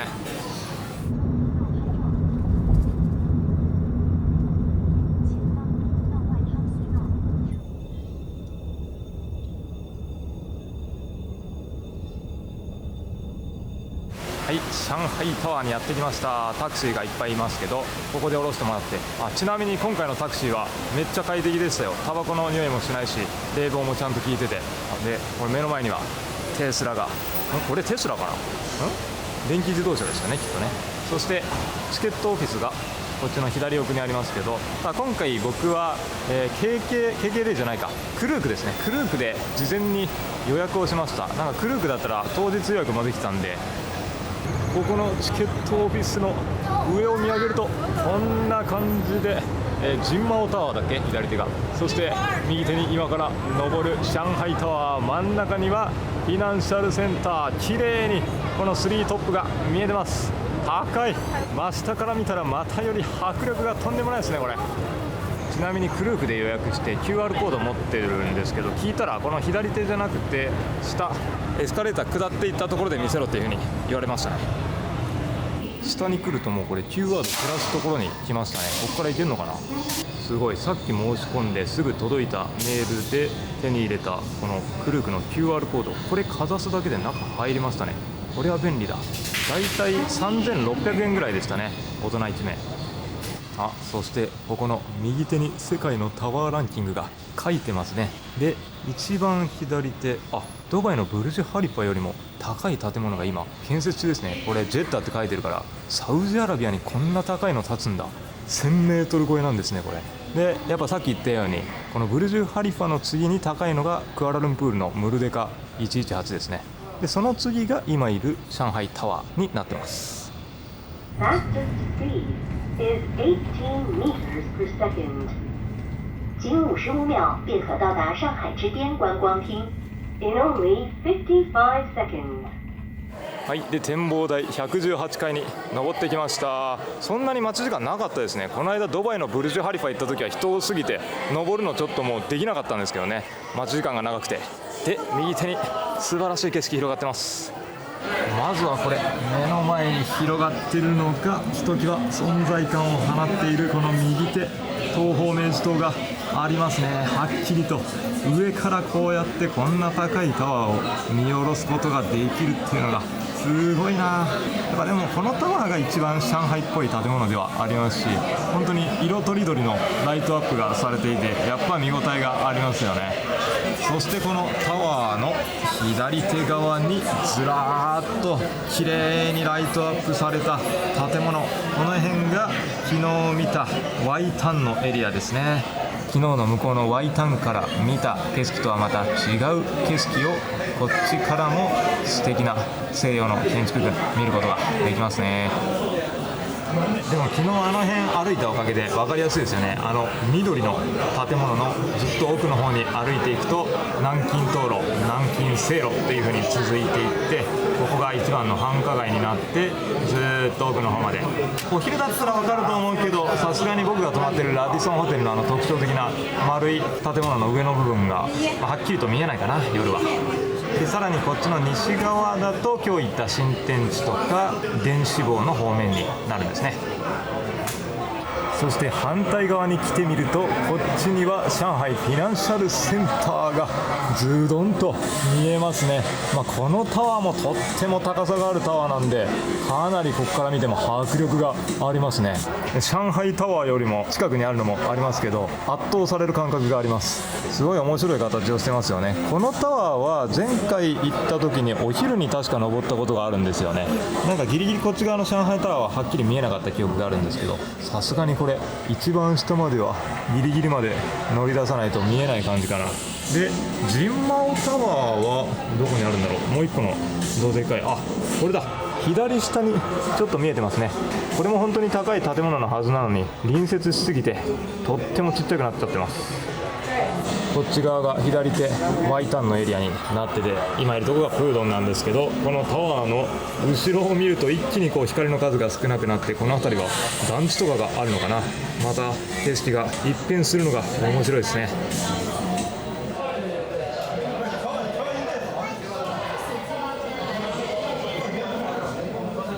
はい、そしてもう一回ここのワイタン南京東路のところに帰ってきました。左手アップルストアで、ここの右手の地下1階にフードコートがあるんで、そこで夕食ちょっといただこうかな。焼き小籠包を食べたからそんなにお腹は空いてないんで、ちょっとだけ。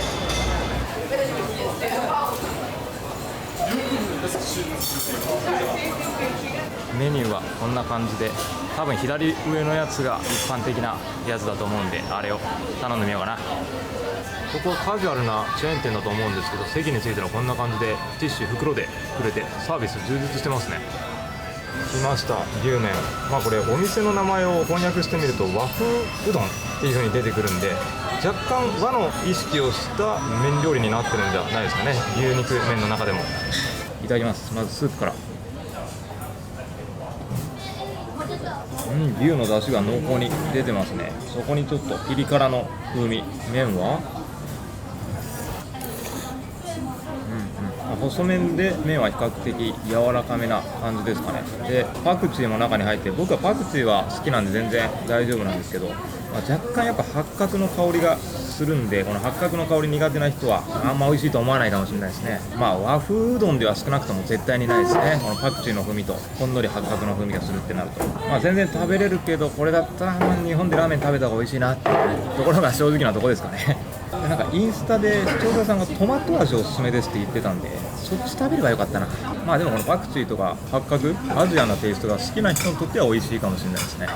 でもこういう B 級グルメって食べ慣れると好きになったりすることあるんでね、僕もパクチーが全然最初嫌いだったんですけど、もう今になっちゃ好きになっちゃいましたから。でここはこんな感じでフードコートみたいになってるんで、お店が結構ありますね。で左手これ有名な上海発のタピオカミルクティーのお店じゃないですか。ここ一杯飲むか、最後ホテル帰る前に。でここにもさっき食べた焼き小籠包のお店がありましたね。なんかこのタピオカが乗ってて、マンゴーも中に入ってる感じのやつ、うまそうだから頼んでみよう。メニュー表のこの今真ん中にある3兄弟みたいに書いてるやつ。店員さんは言葉は片言ですけど、すごい親切でね、日本語もありがとうとかそういうことは使ってくれますよ。ありがとう、シェイシェイ、バイ。牛麺は個人的にはいまいちだったんですけど、今回上海に来て初のタピオカいただきます。うまそう。これはうまい。これタピオカと中に入ってるのはゼリーみたいなやつ、コーヒーゼリーかなんかかな。でこれも黄色いやつマンゴーじゃなくて多分お芋の一種ですね。このタピオカも芋だから全部芋の一種のもので、ちょっと食感とか味がほんのり違うやつが入ってるって感じだ。3種類。でも安定してここのココのタピオカミルクティーはやっぱうまいですね。でも昨日と今日で本当上海は結構回り尽くせますね。この南京東路、南京西路、ワイタンも行ったし、あとは豫園も行って、新天地も電子坊も。本当に有名どころだけだったら、前回来た時も1泊2日だとさすがにバタバタしたけど、やっぱ2泊3日あったら結構余裕持って回れますね。そんな感じで明日は午前中はお仕事とかしてのんびりした後に、上海はね日本に比べて5つ星ホテル安く泊まれるんで、ちょっと奮発していいとこ行くんでね、明日も楽しみです。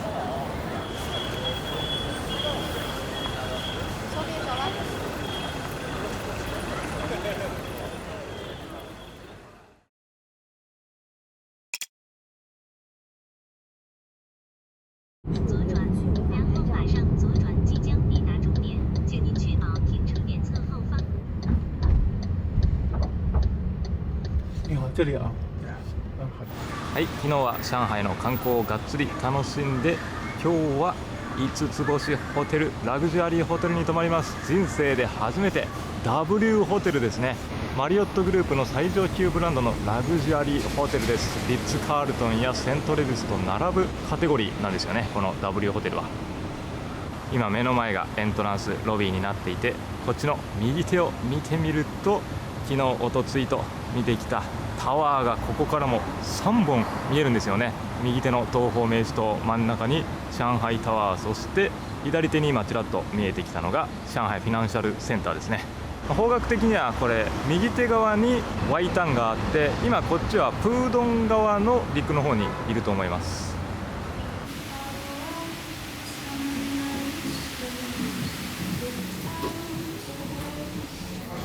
中入ってくるとこの W の文字がお出迎えですね。W ホテルはこんな感じでカラフルな色合いになっていて、ポップなイメージというかね、言葉選ばずに言うとパリピホテルっていう印象があるんですよね。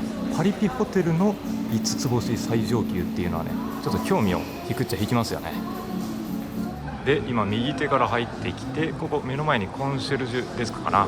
で右手にはなんかショップみたいなのがありますけど、ここもまあ案内ですかね。すごいなんか面白い屋台みたいな、これまたカラフルな色合いが目を引きますね。なんかここにはムーンケーキっていうやつが売られてましたね。 W のパッケージで有名なのかな。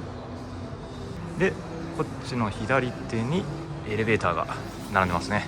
全部カラフルで、エレベーターに乗ってチェックインはこの W フロアっていう今いた1階から4階フォースフロアまで上がっていきます。うわすごいな。エレベーターもこれピンクですからね、色合いが。うわ初めてだな、こんなカラフルなエレベーター。エレベーター出て右手がチェックインカウンターですね。で左手側にロビーラウンジとか客室へ向かうエレベーターがあります。ロビーの奥にはなんか右手に目を引く金ピカのボールみたいなのがあって W と、これも色鮮やかですね。で奥の方進んでいったところにロビーラウンジの空間と、あと朝食会場があるって言ってましたね。この辺椅子がたくさん並んでいて、左手側にはなんかガラス張りの個室みたいなスペースもありますし、右手なんか面白いゴリラみたいなオブジェがありますね。で左奥の方にいい感じの雰囲気のバーがあります。そしてこっちの右手ずらーっとこの鮮やかなブルーとオレンジのチェアがね輝いてますけど、チェックインまでちょっと時間があるんでここで仕事しようと思います。でこのバーのさらに奥、あそこが朝食会場にもなるオールデイダイニングレストランですね。So if you want to upgrade to the tower view room, maybe the room is not ready, and usually the check-in time will be 3 p.m. So would you like to wait for the room? no problem. Okay, I see. Right. そして客室は23階ですね。42階まであるんで結構高い建物です。でエレベーターはこんな感じで赤色、ビビッドな色合いですね。ここもでエレベーターを出て、下にはこれ23とライトアップされてますね。廊下はかなり広々とした空間になってます。さあそして今回は結構アップグレードしてくれましたね。かなりたくさんの種類の客室がここの W 上海はあるんですけど、ホームページ確認したらボトムの客室からかなり上の方選択してくれて、プードンのタワーの景色を見ることができるお部屋にプラチナエリート特典のおかげでアップグレードされました。ここの2316号室ですね。はい、中入ってきました。玄関は鏡が左手あってかなり広々とした空間になってますね。こっちも鏡になってますね。そしてまずはリビングの方まで行ってみるとこんな感じですが、十分広々とした空間になってますね。今日は2人で泊まるのでツインベッドが目の前に並んでいて、そしてカーペットの色合いもやっぱりビビッドな色合いになってますね。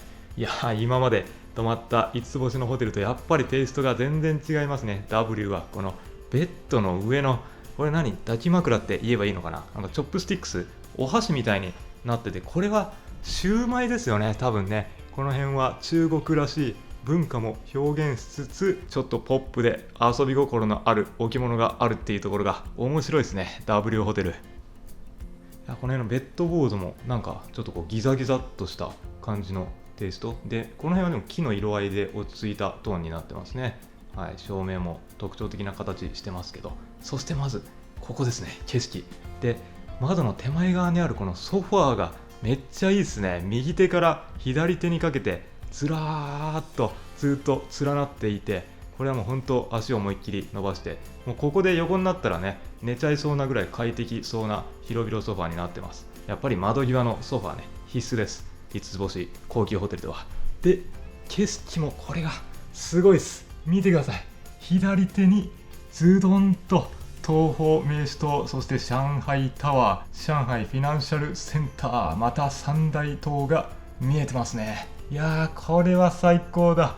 ボトムの客室だったらシティビューでねあんまりいい景色じゃなかったと思うんですけど、この上海に来たぞっていう気分を存分に味わえる景色のいいお部屋にアップグレードされましたんでね、やっぱりマリオットプラチナエリート価値がありますね。まあもうちょっとチタンとかね、もしくはしっかりお金を払ったら上層階になって、この目の前にあるビルよりも高いところからしっかり川を望めるのかもしれないですけど、これで十分で、この今真ん中に見えているところが昨日おとついといったワイタンバンドのエリアですね。西洋風の建築物が奥の方まで連なっているのがここからでもよく見えてますね。最高の景色だ。この左手の近代的なビルももちろん見応えあるんですけどね、この右下、あんまりこの辺見る機会がなかったんですけど、この辺りも結構西洋風の建築物が連なっていますよね。集合住宅みたいな匂いがしますけど、こんな感じだったんだ、ここ周辺は。あ、そしてこれ今中央真ん中にさっきまで泊まっていたラディソンホテルも見えてますね。ちょっと UFO のような形をしたホテルの頂上部分がしっかり見えます。この素晴らしい景色を眺めたくてここのホテル予約したって言ってもいいぐらいですからね。本当に良かったです。アップグレードされて。で、こっち側にもまた鏡が見えてますね。巨大な。で、この辺にコンセントがあって、電話、あれは多分 Bluetooth スピーカーかな、ボックスみたいなやつで、この丸テーブルの上にあるのが、おそらくこれがプラチナエリートメンバー用のウェルカムサービスと言いますかね。ワインがあります。これは何のワインだ？カベルネソービニョンって書いてますね。で、フルーツもどっさりと置いてくれてます。これがメッセージカードかな。はい。丁寧に手書きで書かれてますね。で、ここにはなんかお菓子があって、これ後で説明しますけど、これもプラチナエリート用のウェルカムギフトでチェックイン時にもらいました。そしてこっち側にサムスン製の大きなテレビが置かれてあって、で、ここにはコーヒーメーカーですね。はい。こんな感じであります。で、カップがあって、ここの下には、これどうやって開けるのこれ。あ、ここか。ここを開くと、折りたたみ傘が置かれてますね。珍しいタイプ。はい。で、これは、80元って書いてるけど、80元でこれ購入することできるのかな、傘を。で、この辺にはお菓子が置かれていて、こっち側にもハリボ、お菓子と、あとはお酒類ですね。チョコレートとかもあります。で、ミニバーの料金表はここに書かれている通りですね。まあ、5つ星ホテルなんでそれなりの値段がします。そして、ここには、氷の入れ物ですかね。これカクテルシェーカーがありますね。なんか W ホテルにしかないようなものですね。お部屋の中にカクテルシェーカーあるとは。この辺にもお酒が置かれてあるんでね、カクテルを客室でどうですか作ってくださいみたいな感じです。で、このケースも初めてだ。これもなんか面白いデザインですけど、壁にこうやって各種グラス類が置かれてますね。この一番上のやつとかもまさにカクテル入れる用のグラスって感じですね。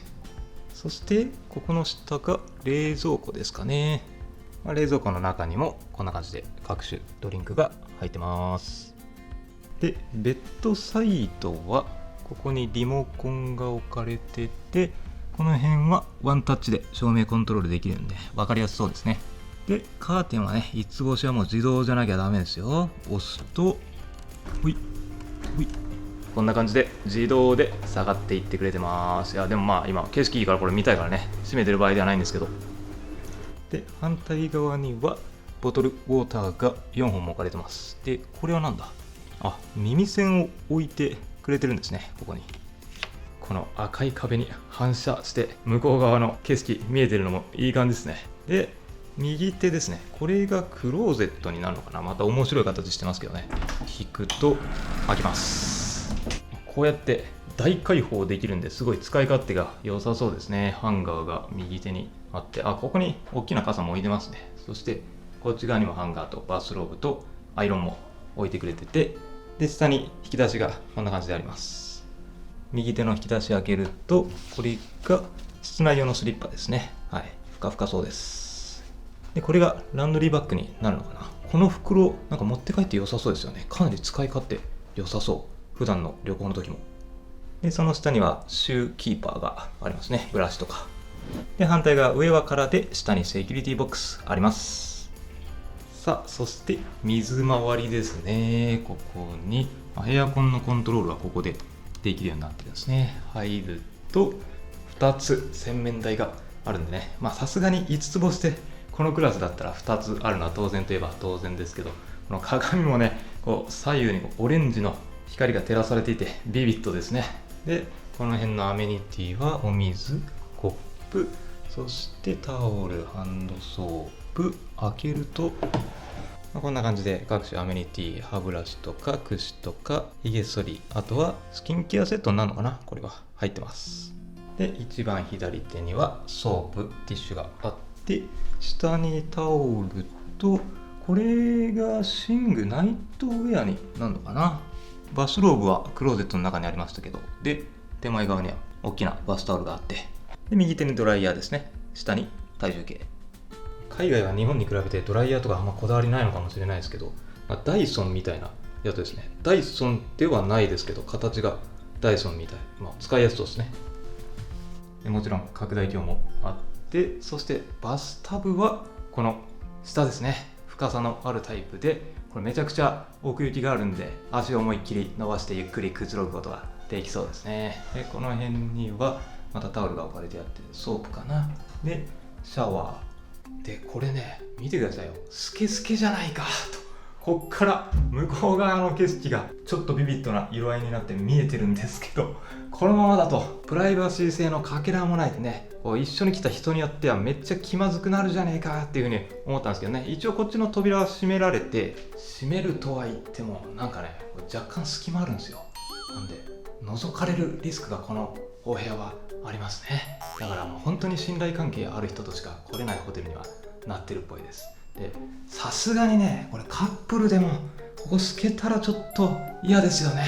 でいやなんとかなるだろうっていうふうに思ってたら、ここの右手にプライバシーっていうボタンがありました。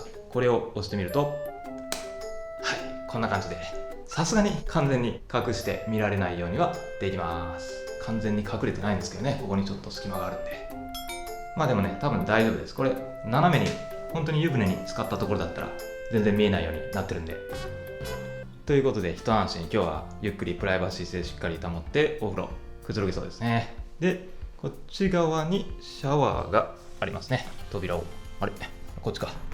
お、何これ、なんか冷蔵庫みたいなマグネット式になってペタってくっついてる。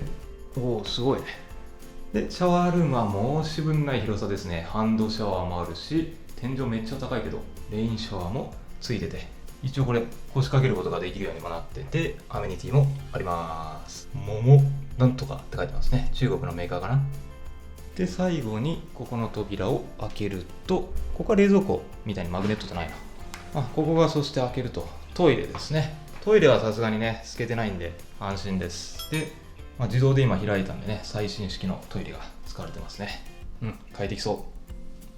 いや初めての W ホテル、やっぱ面白いですね。普通の高級ホテルと全く雰囲気が違う、ポップで遊び心があって、この枕とか本当面白いですよね。お箸とシューマイの形で、ちゃんと都市の特色も出てるしね。今回最もリーズナブルな客室を予約したんですけど、ボトムの客室だったら1泊1名あたり大体2万円ぐらいだと思いますね。で今いるここの客室だったら1名あたり3万円台ぐらいなんで、2名だと2万円分ぐらいの価値がある客室にアップグレードしてくれたってことでね、本当にありがたい。中国はね、個人的にはチェックインの時間を遅らせれば結構しっかりアップグレードしてくれるイメージがあるので、それを期待して今回上海旅行では高級ホテル1泊しようと思って来たんですよね。ただ今回は僕はマリオットボンボイアメリカンエキスプレスプレミアムカードを持っていて、それで年間150万決済去年したので、1泊無料宿泊券を持っていたので、ポイントで無料宿泊を今回してます。だいたい必要ポイントが6万ポイントぐらいでしたね。で僕はプラチナエリートメンバーなんで、プラチナエリートの特典としては朝食無料つくんでね、明日の朝ごはんは2名無料になります。であとはウェルカムギフトとしてチェックインの時にさっき言ったこんなちょっと暗くて見づらいですけど、ベトナムって書いてますけど、チョコレートをチェックインの時にもらいました。板チョコ。あとホテルによってはプラチナエリートだとラウンジアクセスつくんですけど、このホテル W はラウンジが基本的にないんですが、ホテルのバーで午後6時から8時の間、カクテルタイム、イブニングカクテルのサービスとしてアルコールドリンク、そして軽食を提供してくれるみたいです。ラウンジみたいなものになりますね。それだったらプラチナ以上の会員に対してですね、この後ちょっと行ってみようと思ってるんですけど、あとはレイトチェックアウトも何時までにしますかっていうふうに聞いてくれたんで、明日は一応お昼以降予定があるんで、通常12時チェックアウトのところを1時でいいですかとお願いしたら OK ですと言ってくれました。ということで、せっかくこんないいホテル泊まるので、今日はホテルステイを楽しむ日ということで上海でちょっとプールもかなりいい感じ、景色がいいそうなんで、この後行ってみましょうかね。プールに来てみましたけど、まずは入ってくるとこんな感じでインサイドのプールがありますね。で、窓の向こう側にアウトサイドかな、アウトサイドに出てくるとこんな感じでプールがあるんですけど、ここのプールからの景色がめちゃくちゃいい感じ。目の前にこれプードンのそびえ立つタワーがズドンと見えますね。こんなに綺麗にはっきりこのタワー群が見えるプールっていうのはあんまり上海他にないみたいですね。ここのホテルに泊まった一つの醍醐味がこのプールでございます。今お昼ですけど、夜になるとこれまた素晴らしい夜景で、W ホテルはこうライトアップがすごい華々しいから夜の方が見応えがあると思いますんで、また夜も来てみたいと思います。で、プールがあって、こっち側の右手にここがオールデイダイニングキッチンかな。さっきフロントロビーのところから抜けていったところにあった。なんでここのレストランからもプールと綺麗なプードンの景色を望むことができるっていうことですね。ただここのプールはサイズ自体はそこまでめちゃくちゃでかいってことはないですね。結構規模の大きいホテルではあると思うんですけど、でも今チェックインした後で3時半過ぎぐらいですけど、全然混雑はしてないですね。チェアの数もそんな多くないけど、でも普通に泳げそうです。で、こっち側左手見てみると、止まってるのは綺麗な丸型をしていて、一番上に W と書いてますね。ここが宿泊棟です。さっきのプールのところにはチェアは少なかったですけど、ここのインルームじゃないや、内側のプールの外に出たところにはこんな感じでたくさんチェアが置かれてあって、屋根付きのところもありますね。で、ここからもこんな感じで綺麗にプードンの景色を望めます。プールの隣にこんな感じでジムのエリアもありますね。かなり広々とした空間で器具はたくさん揃ってますね。はい、そして今夕方5時過ぎたんで、ここのロビーの階 W フロアの奥にあるさっき昼行ったウーバーってところでね、プラチナエリート会員限定のカクテルタイムのサービス受けようと思います。夜はやっぱライトアップされてすごい素敵な雰囲気ですね。ここのバーの雰囲気もお昼とは全然違う雰囲気になってますね。ロマンティックな感じ。そしてフードのメニューもこの辺左下スナックがあって、フルーツのサービスですね。そしてこの辺はなんか春巻きみたいなやつにサンドイッチがありますね。軽食ですね。この辺りにもケーキかな、左上は。あとはサラミ、ハム、チーズ、お酒に合うものがたくさん置いてます。右足にはバゲットもあります。はい、そしてカクテルアワーはドリンクメニューはこんな感じであって、この中のドリンクは全てコンプリメンタリー無料でいただくことができるということですね。左上のカクテルからワイン、下に、ビールまであって、右手はジントニック、この辺もカクテルになるのかな。ノンアルコールゼロっていうのもありますね。はい、そして注文したのは最近気に入っているベルギーのビールのヒューガルデンです。なかなか日本の居酒屋とかだとこれ飲めないんでね、外資系ホテルとかだと置いてるんですけど、これがうまいんだ。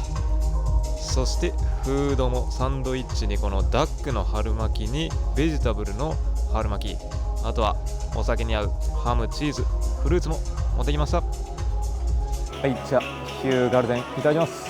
いやー久しぶり。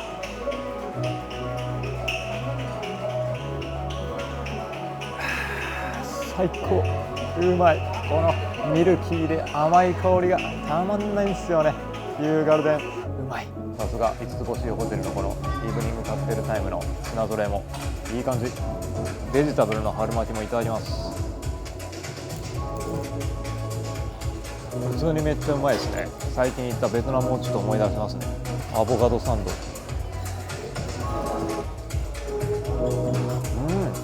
アボカドとトマトがしっかり甘くて、これもうまい。クラブラウンジじゃないですけどね、このカクテルタイムにしっかりお酒がっつりいただけるんで W なかなかいいですね。お酒好きな人だったらね、このビールだけじゃなくてワインもがっつりいってハムとかチーズもあるんでね、めちゃくちゃ楽しめそうです。で今こうやってゆっくりドリンク飲んでたらチェックインの時にチェックインの手続きしてくれたスタッフの方がねわざわざなんかやってきてくれて、僕の顔を見てアップグレードされた客室はどうでしたかとか、今回のこのカクテルタイムのドリンクはどうですかとか、すごい丁寧に聞いてくれたんですよね。こんなポップなホテルですけど、さすがその辺のサービスはやっぱ一流ホテルですね。スタッフの方々の気遣いもさすがです。はい、そしてドスコイさん合流しました。はい、7時半頃です。はい。乾杯。ドスコイさん、これヒューガルデンのローゼです。おお、美味しそう。ベリー系の香りするビール。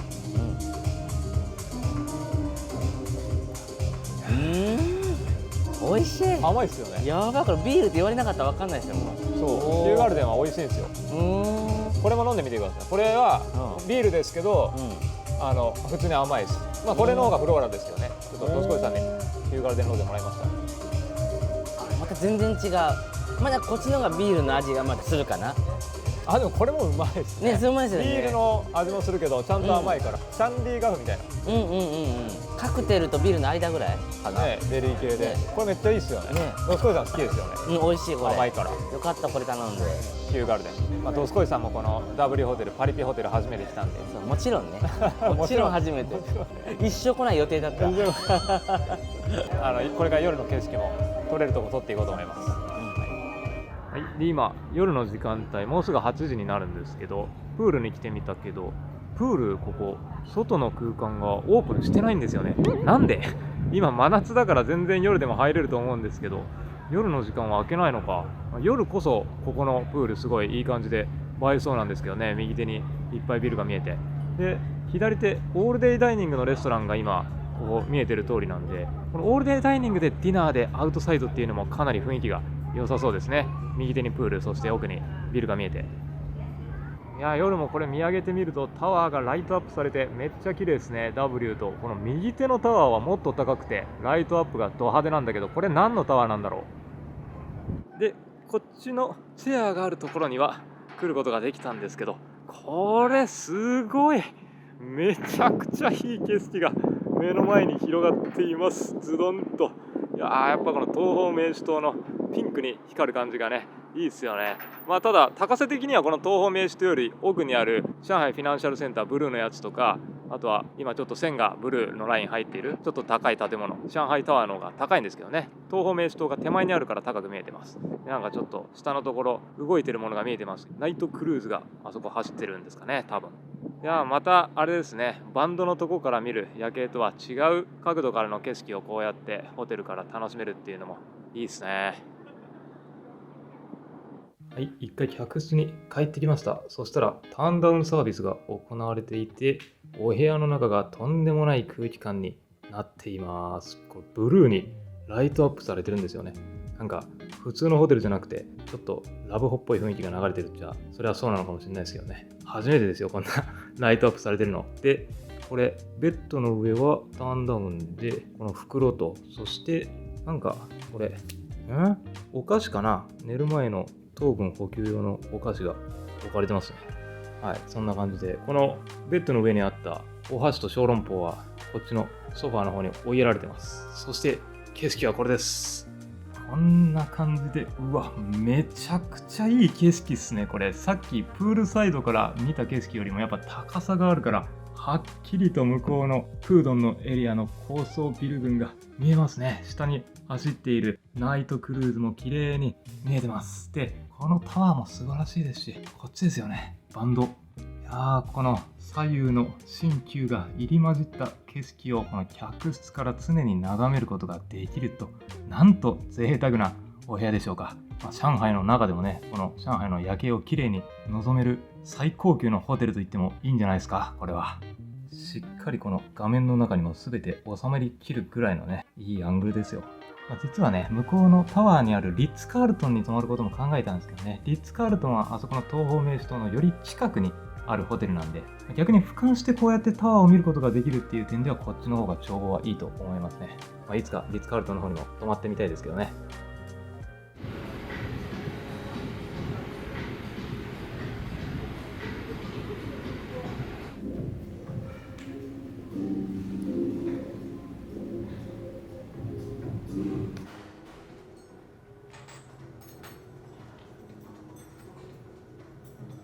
はい、でこちらがメニュー表ですね。最初にこのインのシグネチャーがあって、次のページに江南料理っていうのが有名ですよね。4大料理の一つ。それの例祭に右手が一般的な BBQ お肉料理、そして次のページに江南料理と右手に広東料理ですね。食といえば広東っていう風なものを聞いたことがあるんで、広東料理がなんか一番評判いいって聞きますけどね。で次にはスープと右手のバードネストっていうのがありますけどね、これなかなか高級なやつなんですね。いい値段します。で次がサステイナブルライブシーフード、とんでもない額しますね。これ4200元って8万円ぐらい、やば。ニュージーランドロブスターとかで、次がザ・ファーム、なんかお野菜か何かですかね、サラダ。あとは右手に天津があって、そして左手ステイプルフード、チャーハンとかがありますね。左上にシグネチャーの。で右手がデザート。そしてこれがお茶のメニュー表ですね。はい、いろんな種類のお茶が並んでます。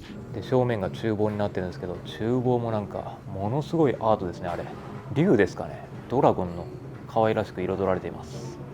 お茶注文してみたんですけど、これがプワールですね。しっかり温めてくれて見栄えがいい感じですね。めっちゃ湯気立ってる。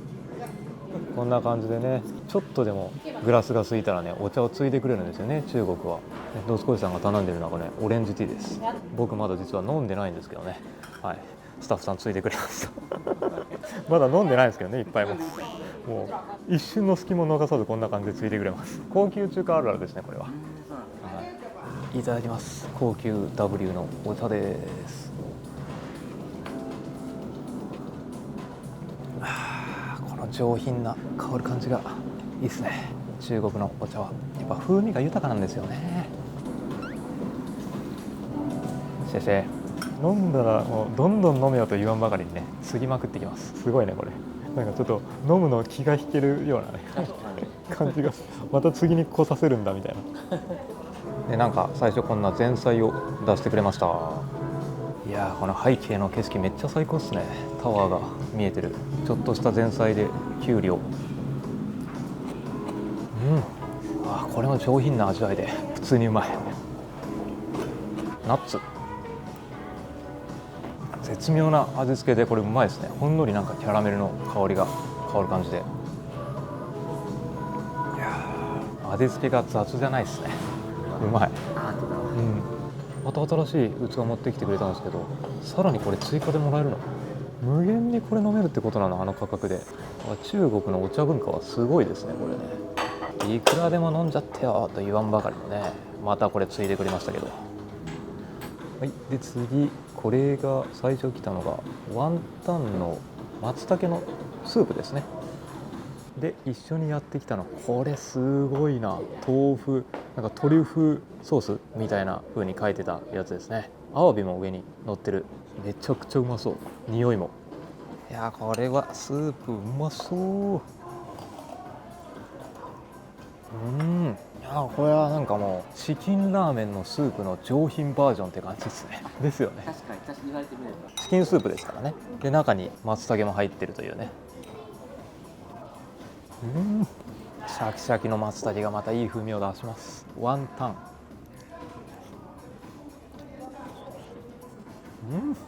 まっ。ワンタンもうまいですね。うまい。ジューシーで中のミンチが、いやすごいですね。匂いが本当に。いただきます。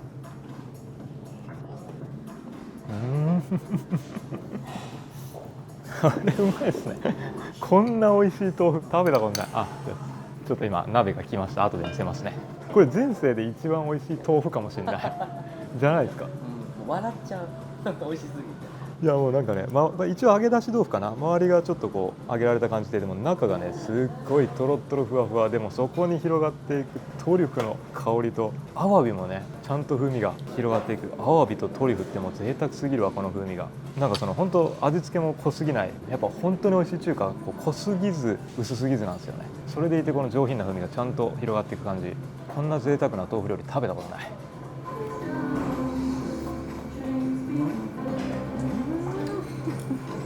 笑っちゃうわもう。何これ毎日が記念日ですね。2日ぐらい前もカニのすごいの食べてね、いやバチ当たるわこれ。でこの豆腐にねチキンスープが合う。うまっ。そして次に出てきたこの大きな鍋の中に入ってるんですけど、これがメインディッシュのハタのやつですね。確かに中華風の味付けがされてるっぽいですよね。広東料理のテイストが入ってるっていうことで、これも楽しみだ。これなんかすごいですね。わかめみたいなのが乗ってるんかと思ったんですけど、多分これハーブですね。あとはニンニクとか玉ねぎとか、これはパプリカかな、ゴロゴロと入ってます。そしてチャーハンがやってきました。うわ、もうこれ見た感じですごいもうパラパラなのがもう見た目だけでわかるし、香りもすごい、絶対うまいこれ。さあ、じゃあまずはチャーハンをちょっと食べてみます。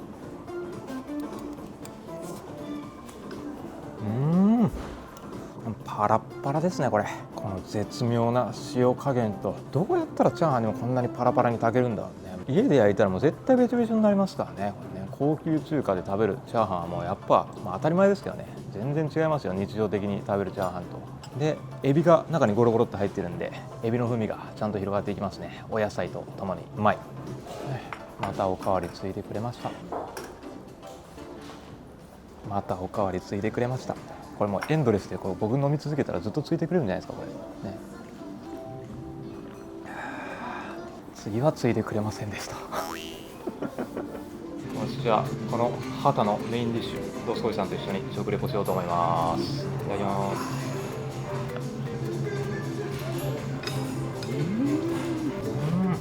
いやーこれ美味しいわ。ハタハタとしてるわ。口に入れた瞬間もうふわーって風味が広がりますね。僕みたいな食レポですね。入れ替わっちゃった。入れ替わってます。ソース自体には濃厚な甘みがあるんだけど、その甘さだけじゃなくてほんのりと辛さを漂わして甘みと辛みのバランスがすごい良くなってる。でハタはこれ、多分白身魚ですよね。調べると高級魚って書いてるんですけど、淡白な味わいだからこういうちょっとこう濃いめのソースがねうまく相性として合うのか。でもハタ自体の脂身もしっかり出てるんで、メインらしくこうジューシーな風味も口に入れた瞬間広がっていきますね。うまい。広東料理、やっぱ高級中華はね、何頼んでも美味しいですね。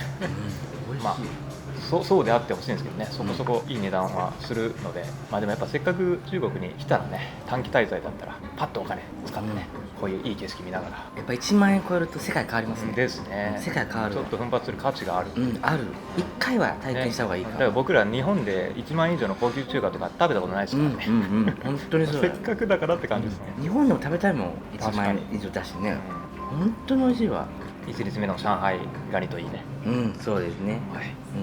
はい、でデザート注文してみたんですけどね、この手前側がみかんの皮小籠包あんこお餅みたいな風に翻訳ソフトを使って出てきたんですけど、なんかどう見たってこれみかんの皮には見えないですね。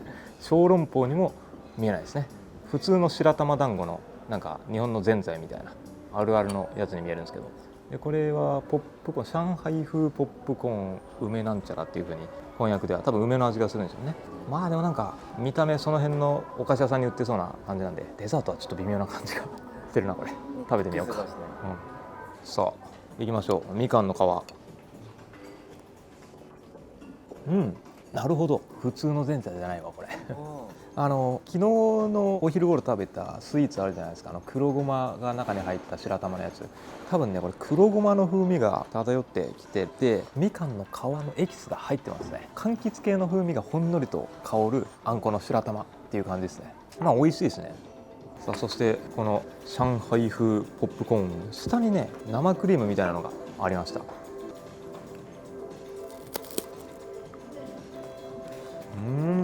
すごい複雑な味がしますねこれ。ワンダーランドですね。これ確かにワンダーランドだな。目まぐるしく味が変わる。なんか口に入れたら塩味がまず広がっていったんですよ。多分これ塩クリームみたいになってるんで塩っぽくねって思ったんですけど、噛み締めるごとにこのクリームの甘みも広がっていって、そして、梅が多分入ってるんで梅の酸味もその後に広がっていきます。なのでアイスに塩かけたら結構甘みがより引き立ったりすることがあると思うんですけど、そういう感覚で作ってるんじゃないですかね。でこれなんか麦チョコとかあるじゃないですか、日本でいう。それっぽい素材がこれ使われていますね。ポップコーンって言っても。まあでもこれもね1000円超えなんでねちょっと高いですね日本だったらおやつとかで食べれそうな感じのやつだ。ちょっとデザート選ぶの失敗したかなこれまあまあまあでも面白いです。普通に面白かったですね、両方とも味が。はい、で今会計したらマリオットボンボイのプラチナエリート会員だったら 20% オフになりましたね。レストランこれはでかいです。日本だとなかなか 20% も値引きしてくれるところマリオット系のホテルでない気がしますけどね。今はやっぱ中国太っ腹っすね。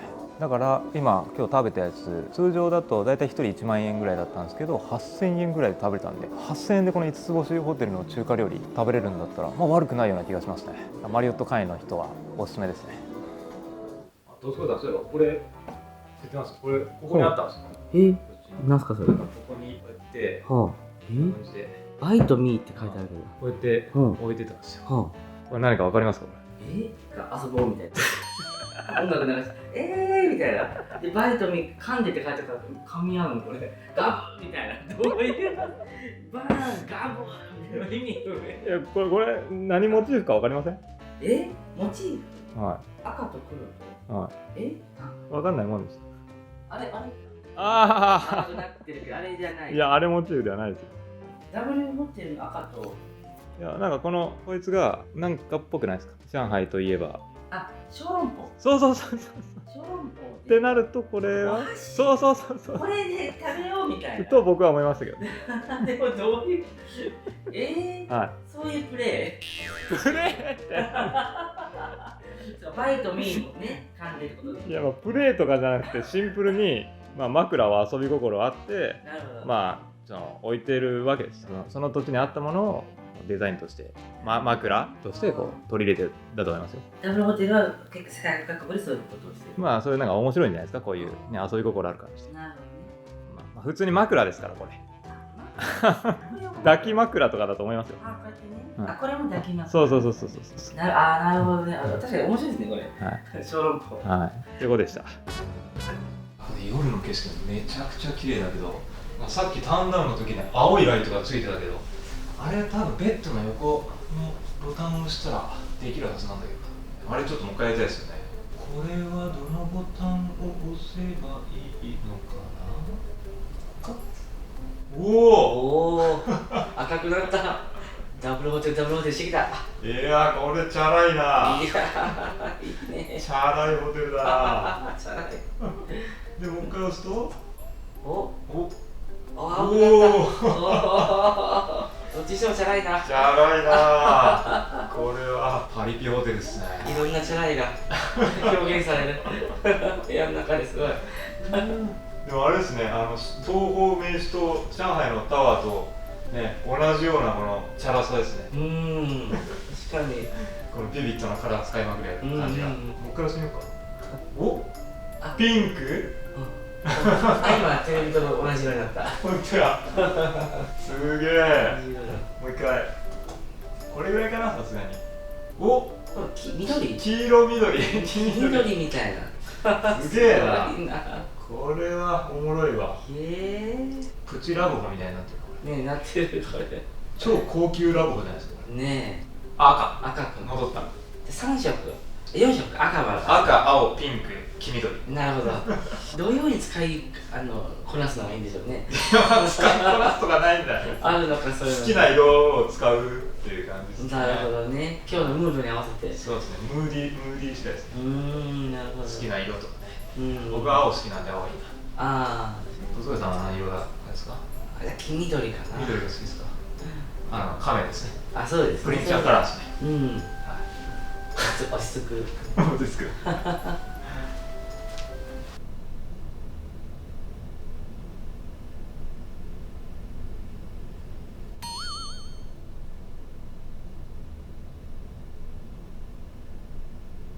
はい、朝ごはんやってきました。ここの正面にあるザ・キッチンテーブルっていうところですね。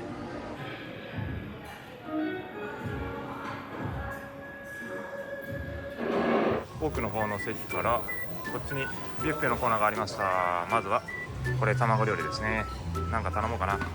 Can I get fried egg? Yeah. 出た。この辺に目玉焼きとかボイルドエッグがありましたね。まあ、一般的な洋食がでも左手エビフライとかあるな。この辺はちょっとアジアっぽい、中国っぽい。でも奥の方ソーセージとかベーコンですね。さらに奥まで来るとここは中華料理っぽいものが並んでます。春巻きとかごま団子とか。ここはなんか小籠包とか、肉まんだ。肉まんが奥の方まで。ハロー。これはお芋、いろんな種類。ポークバン。ナイス。この辺はなんだろう、ナッツとかいろいろあるけど、アジアでは一般的なおかゆもありますね。これは牛肉とかが入ったおかゆになるのかな。で奥の方までおかずが並んでます。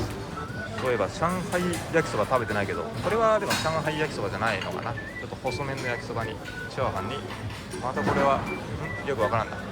揚げ出し豆腐ですね。昨日の夜も食べた。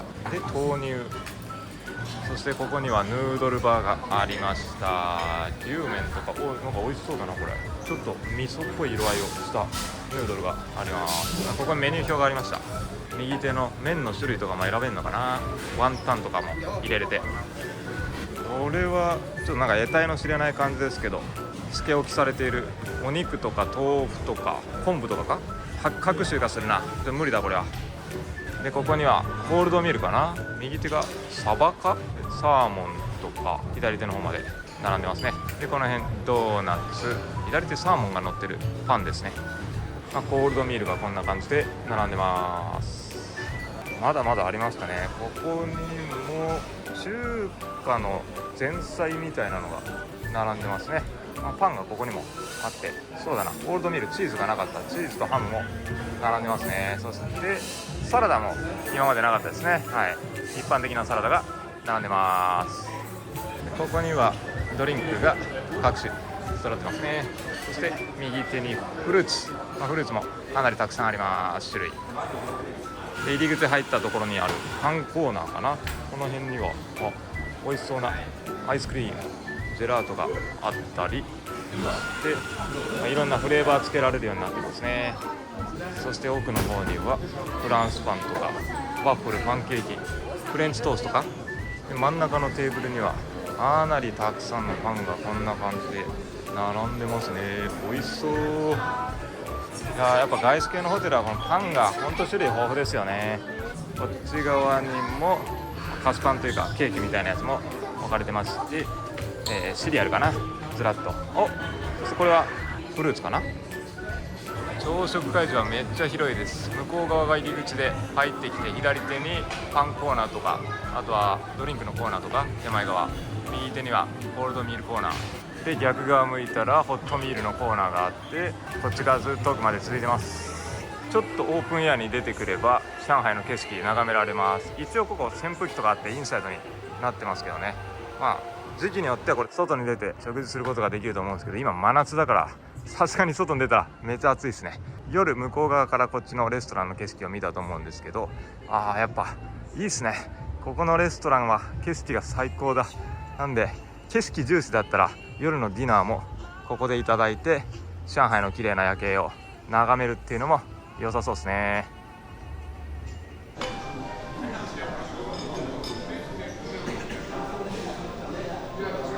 いやでも W ホテル面白かったですね。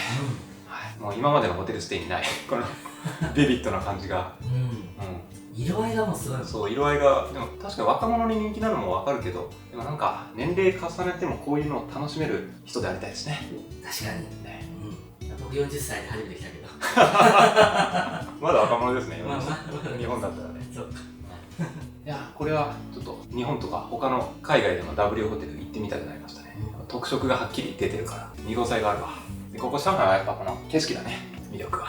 プールとチェックインする時も言いましたけど、価格が日本とか他の先進国に比べて中国の大都市はホテル代、公共ホテル安いんで、アップグレードもちょっとチェックインの時間遅らせたりしたらしてくれることが多いんで、その辺狙ってホテルステイも楽しみましょう。よし、じゃあこの後は上海に来た本来の目的の場所へ向かいます。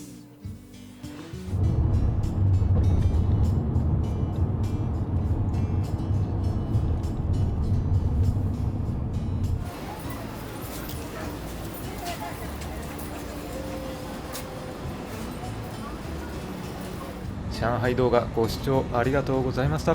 動画途中でおすすめした海外旅行時にとっても便利なエアロ、こちらの割引コードを使用してさらにお得に海外でデータ通信を確保して旅を楽しみましょう。ではまた。